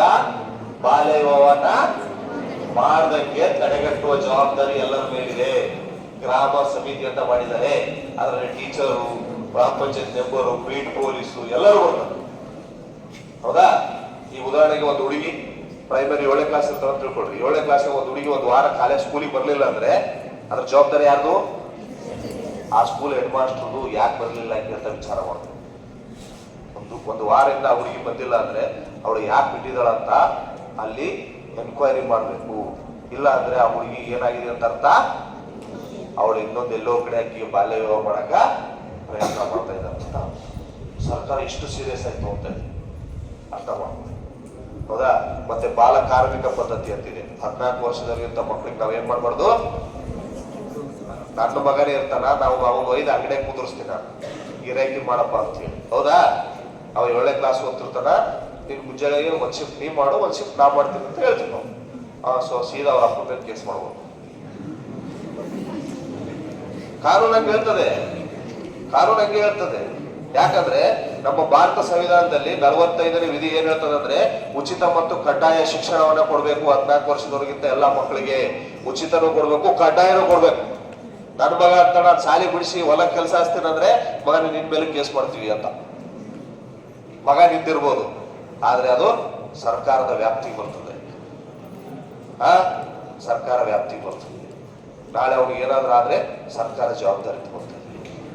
ಹೌದಾ? ಅದಕ್ಕೆ 14 ವರ್ಷದೊಳಗೆ ಬರುವಂತ ಮಕ್ಕಳನ್ನ ಕಡ್ಡಾಯವಾಗಿ ಶಾಲೆ ಕಳಿಸ್ಬೇಕು. ಅದು ಶಾಲೆಯಿಂದ ಹೊರಗು, ಅದಕ್ಕೆ ನೋಡಿ ಸಾಕಷ್ಟು ಶಾಲೆಯಿಂದ ಹೊರಗುಳಿದ ಮಕ್ಕಳಿಗೋಸ್ಕರ ಬೇಕಷ್ಟು ಯೋಜನೆಗಳು ತಂದದ. ಬಾಮರಳಿ ಶಾಲೆಗೆ, ಬಾಬಾಲೆ ಶಾಲೆಗೆ, ಚಿನ್ನರ ಅಂಗಳ, ಇತರೆಲ್ಲ ಸ್ಕೀಮ್ಗಳು ಬಂದಿದ್ದಾವೆ. ಯಾಕೆ ಬಂದ ಇವೆಲ್ಲ ಅಂದ್ರೆ ಆ 14 ವರ್ಷದೊಳಗಿನ ಮಕ್ಕಳೆಲ್ಲ ಶಾಲೆಗೆ ಬರ್ಲಿ ಅಂತ. ಹೌದಾ? ಹಳ್ಳಿಗಳಲ್ಲಿ ಸಾಕಷ್ಟು ಆರ್ಥಿಕ ಬಡತನ ಅವೆಲ್ಲ ಇರ್ತವೆ. ಇದ್ರೂ ಕೂಡ ತಮ್ಮ ಬಡತನ ಇತ್ತಂತ ಹೇಳಿ ಆ ಮಗುವಿನ ಜೀವನ ಹಾಳು ಮಾಡ್ಬಾರ್ದು, ಆ ಭವಿಷ್ಯ ಹಾಳು ಮಾಡ್ಬಾರ್ದು ಅನ್ನೋ ಉದ್ದೇಶಕ್ಕೋಸ್ಕರ ಈ ಸರ್ಕಾರ ಇಷ್ಟೆಲ್ಲ ನೋಡಿ. ಅದಕ್ಕೆ ಶಾಲೆಗಳಲ್ಲಿ ಊಟ ಕೊಡ್ತಾ ಇದ್ದಾರೆ, ಬುಕ್ಸ್ ಕೊಡ್ತಾ ಇದ್ದಾರೆ, ಬಟ್ಟೆ ಕೊಡ್ತಾ ಇದ್ದಾರೆ. ಯಾಕಂದ್ರೆ ಅದು ತಂದೆ ತಾಯಿ ಹೊರೆ ಹಾಕ್ಬಿಡೋದು. ಇವೆಲ್ಲ ಉದ್ದೇಶ ಎಲ್ಲ ಮಕ್ಕಳು ಶಾಲೆ ಕಲೀಲಿ. ಹೌದಾ? ಸೊ ಇದು ಮಕ್ಕಳ ಮತ್ತು ಮಹಿಳೆಯರ ಮೇಲೆ ಆಗುವಂತ ದೌರ್ಜನ್ಯ. ಸೊ ಮಹಿಳೆಯರ ಮೇಲೆ ಯಾವುದೇ ದೌರ್ಜನ್ಯ ಆದ್ರೆ ತಕ್ಷಣ ನೀವು ಪೊಲೀಸ್ ಸ್ಟೇಷನ್ಗೆ, ಇಲ್ಲಿ ಕಾಲೇಜ್ನಲ್ಲಿ ಏನಾದ್ರು ನಿಮ್ಗೆ ಅನಿಸಿದ್ರೆ ತಕ್ಷಣ ನಿಮ್ಮ ಹೆಡ್ ಮಾಸ್ಟರ್ಗೆ, ಶಾಲೆಯಲ್ಲಿ ನಿಮ್ಮ ಕಾಲೇಜ್ ಸ್ಕೂಲಲ್ಲಿ ನಿಮ್ಮ ಮನೆಯಲ್ಲಿ ನಿಮ್ಮ ತಂದೆ ತಾಯಿಗೆ ಸೇಫ್ ಟಚ್ ಅಂತ, ಅನ್ಸೇಫ್ ಟಚ್ ಅಂತ. ಸೇಫ್ ಟಚ್ ಆಮೇಲೆ ಗುಡ್ ಟಚ್ ಬ್ಯಾಡ್ ಟಚ್ ಅಂತ ಇರ್ತದೆ. ಗುಡ್ ಬೇಡ ಬೇಡ, ಸೇಫ್ ಅಂಡ್ ಅನ್ಸೇಫ್. ಯಾವುದೇ ಒಬ್ಬ ವ್ಯಕ್ತಿ, ನನಗೆ ನಮ್ಮ ಮಾವನೇ ಅದನ್ನ ತಿಳ್ಕೊಂಡು, ಈ ಹುಡುಗಿಯರಿಗೆ ಅವ್ರ ಮಾವನೇ ಇರ್ತಾನೆ, ಅವ್ರ ತಾಯಿ ತಮ್ಮನೇ ಇರ್ತಾನೆ, ಇಲ್ಲ ಅವ್ರ ಮಾವನ ಮಗನೇ ಇರ್ತಾನೆ, ಅವರು ಕೂಡ ಟಚ್ ಮಾಡ್ಬೇಕಾದ್ರೆ ಹೆಂಗ್ ಮಾಡ್ಬೇಕು? Safe touch, not unsafe touch. ನಿಮ್ಗೆ ಗೊತ್ತಿದೆ ಸೇಫ್ ಟಚ್ ಅಂದ್ರೆ ಅವ್ರು, ನೀವು ದೊಡ್ಡವರಿದೆ, ನಿಮ್ಗೇನು ಹೇಳೋಂಥ ಅವಶ್ಯಕತೆ ಇಲ್ಲ. ಆಲ್ರೆಡಿ 18 ವರ್ಷ ಮೇಲಿದೆ, ಸಣ್ಣ ಹುಡುಗರಿಗೆ ಯಾರು ಹೇಳ್ಬೋದು ನಾವು. ನಿಮ್ಗೆ ಯಾವ್ದು ಸೇಫ್ ಟಚ್ ಯಾವ್ದು ಅನ್ಸೇಫ್ ಟಚ್ ಅಂತ. ನಿಮ್ಗೆ ಎಷ್ಟೇ ಕ್ಲೋಸ್ ಫ್ರೆಂಡ್ ಇರಲಿ, ನಿಮ್ಮ ರಿಲೇಟಿವ್ನೇ ಇರಲಿ, ಏನೇ ಇರಲಿ, ನೀವು ಯಾವತ್ತೂ ಕೂಡ ಅನ್ಸೇಫ್ ಟಚ್ ಮಾಡೋದಕ್ಕೆ ಅವಕಾಶ ಕೊಡಬಾರ್ದು. ನೋಡ್ರಿ, ನಾವು ಸ್ಟ್ಯಾಟಿಸ್ಟಿಕ್ಸ್ ಎಲ್ಲ ತೆಗೆದು ನೋಡಿದಾಗ ಅತಿ ಹೆಚ್ಚು ಅತ್ಯಾಚಾರಗಳು, ರೇಪ್ ಪ್ರಕರಣಗಳನ್ನ ನಾವು ತೆಗೆದು ನೋಡಿದಾಗ ಅತಿ ಹೆಚ್ಚು ರೇಪ್ಗಳಾಗಿರೋದು ಯಾರಿಂದ ಗೊತ್ತಾ? ಎಲ್ಲ ಅವರಿಗೆ ಗೊತ್ತಿರುವಂತ ಜನರಿಂದನೇ ಆಗಿದೆ, ಅವರ ಸುತ್ತಮುತ್ತಿರುವಂತ ಜನರಿಂದನೇ ಆಗಿದೆ, ಅವ್ರ ಸಂಬಂಧಿಕರಿಂದನೇ ಆಗಿದೆ, ಅವ್ರ ಸ್ನೇಹಿತರಿಂದನೇ ಆಗಿದೆ, ಅವ್ರ ಅಕ್ಕಪಕ್ಕದವರಿಂದನೇ ಆಗಿದೆ. ಯಾರೋ ಬಂದು ರೇಪ್ ಮಾಡಲ್ಲ, ಅವ್ರಿಗೆ ಗೊತ್ತಿದ್ದವರೇ ಮಾಡಿರ್ತಾರೆ. ನೀವು ನೋಡಿರ್ತೀರಿ ಟಿವಿಯಾಗ, ಪೇಪರ್, ಅಪ್ಪನಿಂದ ಅತ್ಯಾಚಾರ, ಮಾವನಿಂದ ಅತ್ಯಾಚಾರ, ಅಣ್ಣನಿಂದ, ತಮ್ಮನಿಂದ, ಪಕ್ಕದ ಮನೆಯವರಿಂದ, ಸ್ನೇಹಿತನಿಂದ, ಇವೆಲ್ಲ ಆಗಿದಾವಲ್ಲ, ಇವೆಲ್ಲ ಪೇಪರ್ ನೋಡ್ತಿರ್ತೀವಿ ನಾವು. ಸೊ ಅದಕ್ಕೋಸ್ಕರ ನಮ್ಮ ಹತ್ತಿರದವರಿಂದಲೇ ನಮಗೆ ಲೈಂಗಿಕ ಶೋಷಣೆ ಆಗ್ತದೆ, ಅತ್ಯಾಚಾರಗಳಾಗ್ತವೆ. ಅದಕ್ಕೋಸ್ಕರ ದಯವಿಟ್ಟು ಯಾರಿಗೂ ಕೂಡ ಅನ್ಸೇಫ್ ಟಚ್ ಮಾಡೋದಕ್ಕೆ ಅವಕಾಶವನ್ನ ನಾನು ಕೊಡಬಾರ್ದು. ಅರ್ಥ ಆಯ್ತಾ? ಸೊ ಇತ್ತೀಚೆಗೆ ನಾವು ಬಹಳಷ್ಟು ನೋಡ್ತಿದ್ವಿ, 16 ವರ್ಷದ 17 ವರ್ಷ ಹುಡುಗಿಯರೆಲ್ಲ ಕಾಣೆ ಆಗ್ತಾ ಇದ್ದಾರೆ, ಮಿಸ್ಸಿಂಗ್ ಆಗ್ತಾ ಇದ್ದಾರೆ. ಯಾಕೆ ಮಿಸ್ಸಿಂಗ್ ಆಗ್ತಾರೆ? ಈಗ ಯಾರೋ ಲವ್ ಗಿವ್ ಅನ್ನೋದು ಹೋಗ್ಬಿಡೋದು, ಹೌದಾ? ಸೊ ಈ ಟೀನೇಜ್ ಏನಿದೆಯಲ್ಲ, 15, 16, 17, 18, 19, 20 ವರ್ಷ ಏನಿದೆಯಲ್ಲ, ಈ ವಯಸ್ಸಿನಲ್ಲಿ ಏನಾಗ್ತದೆ ಅಂದ್ರೆ ನಮ್ಮ ದೇಹದಲ್ಲಿ ಹಾರ್ಮೋನ್ಗಳ ಉತ್ಪತ್ತಿ ಆಗ್ತವೆ. ಈಸ್ಟ್ರೋಜೆನ್, ಟೆಸ್ಟೋಸ್ಟೆರಾನ್ ಅಂತೇಳಿ ಹಾರ್ಮೋನ್ಗಳ ಉತ್ಪತ್ತಿ ಆಗ್ತವೆ. ಆ ಹಾರ್ಮೋನ್ಗಳು ನಮ್ಮಲ್ಲಿ ಆಕರ್ಷಣೆಯನ್ನು ಜಾಸ್ತಿ ಮಾಡ್ತವೆ. ನಾವು ಯಾವ್ದನ್ನ ನೋಡ್ತೀವಿ ಅದು ನಮ್ಗೆ ಚಂದ ಕಾಣ್ತದೆ. 20 ವರ್ಷದ ಅಪ್ಪ ಅಮ್ಮ ನಮಗ್ ಚಂದ ಕಾಣಲ್ಲ, ಯಾರೋ ಒಬ್ಬ ಒಂದ್ ಪ್ಲೇಟ್ ಪಾನಿಪುರಿ ತಿನ್ನೋದು ಚಂದ ಕಾಣಿಸ್ತಾರೆ, ಯಾರೊಬ್ಬ ಬೈಕ್ನ ಡ್ರಾಪ್ ಮಾಡಿಸಿದ್ರೆ ಚಂದ ಕಾಣಿಸ್ತಾರೆ. ಅವ್ 20 ವರ್ಷ ಕಷ್ಟಪಟ್ಟು ನೀವು 3 ಹೊತ್ತು ಊಟ ಹಾಕಿದವ್ರ ಬಟ್ಟೆ ತುಂಬಿಸಿರಲ್ಲ, ಇವ್ರು ಒಂದ್ ಪ್ಲೇಟ್ ಪಾನಿಪುರಿ ತುಂಬಿಸಿದ್ರೆ ಹೊಟ್ಟೆ ತುಂಬಿದಾಗ ಆಗ್ತದೆ, ಹೌದಾ? ಇವತ್ತು ದೈನಂದಿನ ನಡೆಯಕದವಲ್ಲ. ಸೊ ದಯವಿಟ್ಟು ಅದಕ್ಕೆ ಅವಕಾಶ ಕೊಡ್ತಾರೆ. ನಿಮ್ಮ ಜೀವನ ನೀವು ಹಾಳು ಮಾಡ್ಕೊಂಡು, ನಿಮ್ಮ ಜೀವನ ಇದೆ, ನಾನು ಎಂತಾರನ್ನ ಬಹಳ ಸಂಗಾತಿಯನ್ನಾಗಿ ಪಡ್ಕೊಂಡ್ರೆ ನನ್ನ ಜೀವನ ಚೆನ್ನಾಗಿರುತ್ತೆ ಅನ್ನೋ ಯೋಚನೆ ಮಾಡುವಂಥ ಶಕ್ತಿ ದೇವರು ನಿಮ್ಗೆ ಕೊಟ್ಟಿದ್ದಾರೆ ಇಲ್ಲ, ಅದನ್ನ ನೀವು ಮಾಡ್ಬೇಕು. ಮದುವೆ ಗ್ಯಾರಂಟಿ ಮಾಡ್ತಾರೆ, ನಿಮ್ಮ ಮನೆಗೆ ಯಾರು ನಿಮ್ಮ ಮಠಕ್ಕೆ ಸೇರ್ಸ್ತಾರ ಯಾರು ಸಿದ್ಧಗಂಗ ಮಠಕ್ಕ ಅಲ್ಲಿ ಮಠಕ್ಕೆ ಸೇರ್ಸ್ಕೊಂಡು ಹೇಳಲ್ಲ. ನೀವು ಬ್ಯಾಡ ಅಂದ್ರೂ ನಿಮ್ಮ ಕೈ ಕಾಲು ಬಿಟ್ಟಾರ ಮದುವೆ ಮಾಡ್ತಾರೆ. ಯಾಕಂದ್ರೆ ತಂದೆ ತಾಯಿಗೆ ಆಸೆ ಇರ್ತದೆ, ನಮ್ಮ ವಂಶ ಬೆಳಗಲಿ, ನಮ್ಮ ವಂಶ ಬೆಳಗ್ಬೇಕು, ಬೆಳೆದ ವಂಶ ಬೆಳಗ್ಬೇಕು ಅಂತ ನಮ್ಮ ತಂದೆ ತಾಯಿಗೆ ಆಸೆ. ಅದೇ ತರ ನಿಮ್ಮ ತಂದೆ ತಾಯಿಗೂ ಆಸೆ ಇರ್ತದೆ. ಆದ್ರೆ ಯಾವ ವಯಸ್ಸಿಗೆ ಏನಾಗಬೇಕು ಆ ವಯಸ್ಸಿಗೆ ಅದನ್ನೇ ಮಾಡ್ಬೇಕು. ನಾನು 18 ವರ್ಷ ಹೋದ ವಯಸ್ಸಿನ ನಾನು ಮದುವೆ ಆಗ್ತೀನಿ ಅಂದ್ರೆ ಯಾವ್ದು ಪಿಕ್ಚರ್ ಬರೀ ಹಳೆಯದು ನೋಡ್ರಿ, ನನಗೂ ನೆನಪಿಲ್ಲ ಪಿಕ್ಚರ್ ಹೆಸರು. ಯಾವ್ದಲ್ಲ, ಇನ್ನು ಓದ್ತಾ ಇರ್ತಾರೆ, ಕಾಲೇಜಿನಲ್ಲೇ ಮದುವೆ ಆಗ್ಬಿಡ್ತಾರೆ. ಮುಂದೆ ಎಷ್ಟು ಕಷ್ಟ ಪಡ್ತಾರೆ ಅಂತ ಪಿಕ್ಚರ್ ತೋರಿಸಿದ, ಹೌದಾ? ಜಿಂಕೆ ಮರಿ ಓಡ್ತದೆ ಕಲ್ಲ ಮಗ ಅಂತ ಆಡಿದ್ ನೋಡ್ರಿ ಆ ಪಿಕ್ಚರ್. ಅವ್ರು ಇನ್ನೂ ಕಾಲೇಜ್ ಓದ್ಬೇಕಾದ್ರೆ ಇಬ್ರು ಲವ್ ಮಾಡಿ ಮದುವೆ ಆಗ್ತಾರೆ, ಮುಂದೆ ಲೈಫಲ್ಲಿ ಎಷ್ಟು ಕಷ್ಟ ಪಡ್ತಾರೆ, ಹೌದಾ? ದಯವಿಟ್ಟು ಅದಕ್ಕೆ ಈಗ ನಿಮ್ದು ಕರೆಕ್ಟ್ ವಯಸ್ಸಿದೆ, ಈ ವಯಸ್ಸಲ್ಲಿ ಓದ್ಬೇಕಾದಂಥ ವಯಸ್ಸಿದೆ. ದಯವಿಟ್ಟು ಓದಿ, ಒಂದು ಸಾಧನೆ ಮಾಡಿ, ನಿಮ್ಮ ಎಜುಕೇಶನ್ ಕಂಪ್ಲೀಟ್ ಮಾಡ್ಕೊಳ್ಳಿ. ನೀವು ಹಿಂಗೆಲ್ಲ ಓಡಾಡಕಂದ್ರೆ ಅವ್ರ ಮನೆಗೆ ಏನ್ ಮಾಡ್ತಾರೆ ಮನೆಗೆ? ನೀವು ಅರ್ಧ ತಾಸು ರಾತ್ರಿ 12 ಗಂಟೆಗೆ ಕಿವಿಯಾಗ ಇದನ್ನ ಇಟ್ಕೊಂಡು ಮಾತಾಡ್ಕಿ ಅಂತ ಮಕ್ಕಳ್ರೆ ಅಂದ್ರೆ ಗೊತ್ತಾಗ್ಬಿಡ್ತಾವ್ರಿಗೆ, ಓ ಈ ಹುಡುಗ ಅಳ್ಳಾಡಿ ಹಾಕತ್ತದ. ಅವ್ರ ತಕ್ಷಣ ಏನ್ ಮಾಡ್ತಾರ, ಸಾಹೇಬ್ರಿಗೆ ಫೋನ್ ಮಾಡ್ತಾರೆ, ನಾಳೆ ನಮ್ಮ ಕಾಲೇಜಿಗೆ ನಮ್ಮ ಹುಡುಗಿ ಬರಲ್ಲ. ಕಾಲೇಜ್ ಬಿಡಿಸ್ತಾರ, ಬಡ ಯಾವ್ದಾರ ಒಂದು ಮಾವನ ಮಗನೋ ಯಾರನ್ನೋ ಹುಡುಕ್ತಾರೆ, ಇದು ಕಟ್ಟಿ ಅವ್ನು ಹೆಂಗ ಮಾಡಲಿ, ಯಾಕೆ ಜೀವನ ಹಾಳು ಮಾಡ್ಕೊಂಡು. ಅದಕ್ಕೋಸ್ಕರ ಯಾಕೆ ಹೆಣ್ಮಕ್ಳಿಗೆ ಓದ್ಸಕ್ಕೆ ತಂದೆ ತಾಯಿಗಳು ಹಿಂದೆ ಮುಂದೆ ನೋಡ್ತಾರಂದ್ರೆ ಇದೇ ಒಂದು ಉದ್ದೇಶ. ದಯವಿಟ್ಟು ಅದಕ್ಕೆ ನೀವು ಅವಕಾಶ ಕೊಡ್ಬೋದು. ನನ್ನ ತಂದೆ ತಾಯಿಗಳ ಮೇಲೆ ವಿಶ್ವಾಸ ಇಟ್ಟಿದ್ದಾರೆ, ಆ ವಿಶ್ವಾಸನ ಉಳಿಸ್ಕೋಬೇಕು. ಯಾವ ತಂದೆ ತಾಯಿಗೂ ನಿಮ್ಮ ಜೀವನ ಹಾಳು ಮಾಡ್ಬೇಕಂತ ಆಸೆ ಇಲ್ಲ. ಎಲ್ಲರಿಗೂ ತಂದೆ ತಾಯಿಗೆ ನನ್ನ ಮಗಳು ಒಳ್ಳೆ ಮನೆಗೆ ಇರಬೇಕು, ಒಳ್ಳೆ ಗಂಡನ ಜೊತೆಗೆ ಇರಬೇಕು ಅಂತ ಆಸೆ ಇರುತ್ತೆ. ಸೊ ದಯವಿಟ್ಟು ಅದಕ್ಕೆ ನೀವು ಯಾವುದಕ್ಕೂ ಆಸ್ಪದ ಕೊಡ್ಬೇಕು, ಹೌದಾ? ಚೆನ್ನಾಗಿ ಓದಿ, ಬಹಳಷ್ಟು ಅವಕಾಶಗಳಿದಾವೆ. ಬಹಳಷ್ಟು ಹೆಣ್ಮಕ್ಳು ಎಲ್ಲೆಲ್ಲೋ ಏನೇನೋ ಸಾಧನೆ ಮಾಡಿದ್ದಾರೆ. ನೀವು ಮಾಡಿ. ನಿಮ್ಮೆಲ್ಲ ಸಿಕ್ಕಾಪಟ್ಟೆ ಆಸೆ ನಮ್ಮ ನನ್ನ ಮಕ್ಕಳು ಬಹಳ ನೋಡ್ಕೊಂತಾರೆ. ನಮ್ಮ ಗಂಡು ಮಕ್ಕಳು ಅಂದ್ರೆ ವಿಶೇಷ. ಹುಟ್ಟಿದಾಗ ಎಲ್ಲ ಊರ್ ಮಂದಿ ಸ್ವೀಟ್ ಹಚ್ಚಿರ್ತಾರಿಲ್ಲ. ಯಾಕ ಮಗ ಹುಟ್ಟ್ಯಾನ ಹೆಣ್ಮಕ್ಳು ನೋಡ್ದಾಗ ಹಚ್ಚಲ್ಲ ಯಾರಿಗೆ. ಹೆಣ್ಮಕ್ಳು ನೋಡಿದಾಗ ಇಡೀ ಊರ್ ಮಂದಿ ಸ್ವೀಟ್ ಹಚ್ಚಿರ್ತಾರೆ. ಯಾಕಂದ್ರೆ ನನ್ನ ಮಗ ಹುಟ್ಟ್ಯಾನ ಮುಂದೆ ನಾನು ನೋಡ್ಕೊಂತಾರ. ಬಟ್ ಈಗ ಹೆಂಗಾಗಿದೆ ಮಕ್ಕಳೆಲ್ಲ ಎಲ್ಲಿ ಕಳ್ಸಕತ್ರ ವೃದ್ಧಾಶ್ರಮ ಕಳಿಸ್ತಾರೆ. ನೋಡಿ ನಮ್ಮ ದೇಶದಲ್ಲಿ ವೃದ್ಧಾಶ್ರಮಗಳು ಹುಡ್ಕೊಂಡ್ಬಿಟ್ಟು ಯಾಕೆ ಹುಡ್ಕೊಂಡ್ಬಿಟ್ಟಿಲ್ವೆಲ್ಲ ಅಂದ್ರೆ ನಮ್ಮ ನೈತಿಕ ಅಧಪತನ ಆಗ್ತಾ ಇದೆ. ನೈತಿಕ ಅಧಪತನಕ್ಕೆ ಕಾರಣ ನಾವಾಗ್ತಾ ಇದ್ದೀವಿ. ಒಬ್ಬ ತಂದೆ ತಾಯಿ 10 ಮಕ್ಕಳು ಸಾಕ್ತಾರೆ. ಆದ್ರೆ 10 ಮಕ್ಕಳು ಸೇರಿ ಒಬ್ಬ ತಂದೆ ತಾಯಿ ಸಾಕಕ್ಕಾಗ್ತದೆ. 4 ಮಂದಿ ಮಕ್ಕಳು ಇದ್ರೆ ಅವ್ರ ಹೋಗಿ ಮತ್ತೆ ಅವ ಅಂತಾನ ಅವ್ರ ಹೋಗಿರೋ ತವ ಅಂತಾನ ಅವ್ರ ಹೋಗಿರೋ ಅಂತವ. ಕೊನೆಗೆ ಆ ಪಾಪವು ಆ ನೊಂದ ಜೀವಗಳು ಏನ್ ಮಾಡ್ತಾವ, ಯಾರ ಹತ್ರ ಬೇಡಪ್ಪ, ನಮ್ಮೆಲ್ಲರೂ ಸೇಫ್ ಆಗಿ ಒಂದು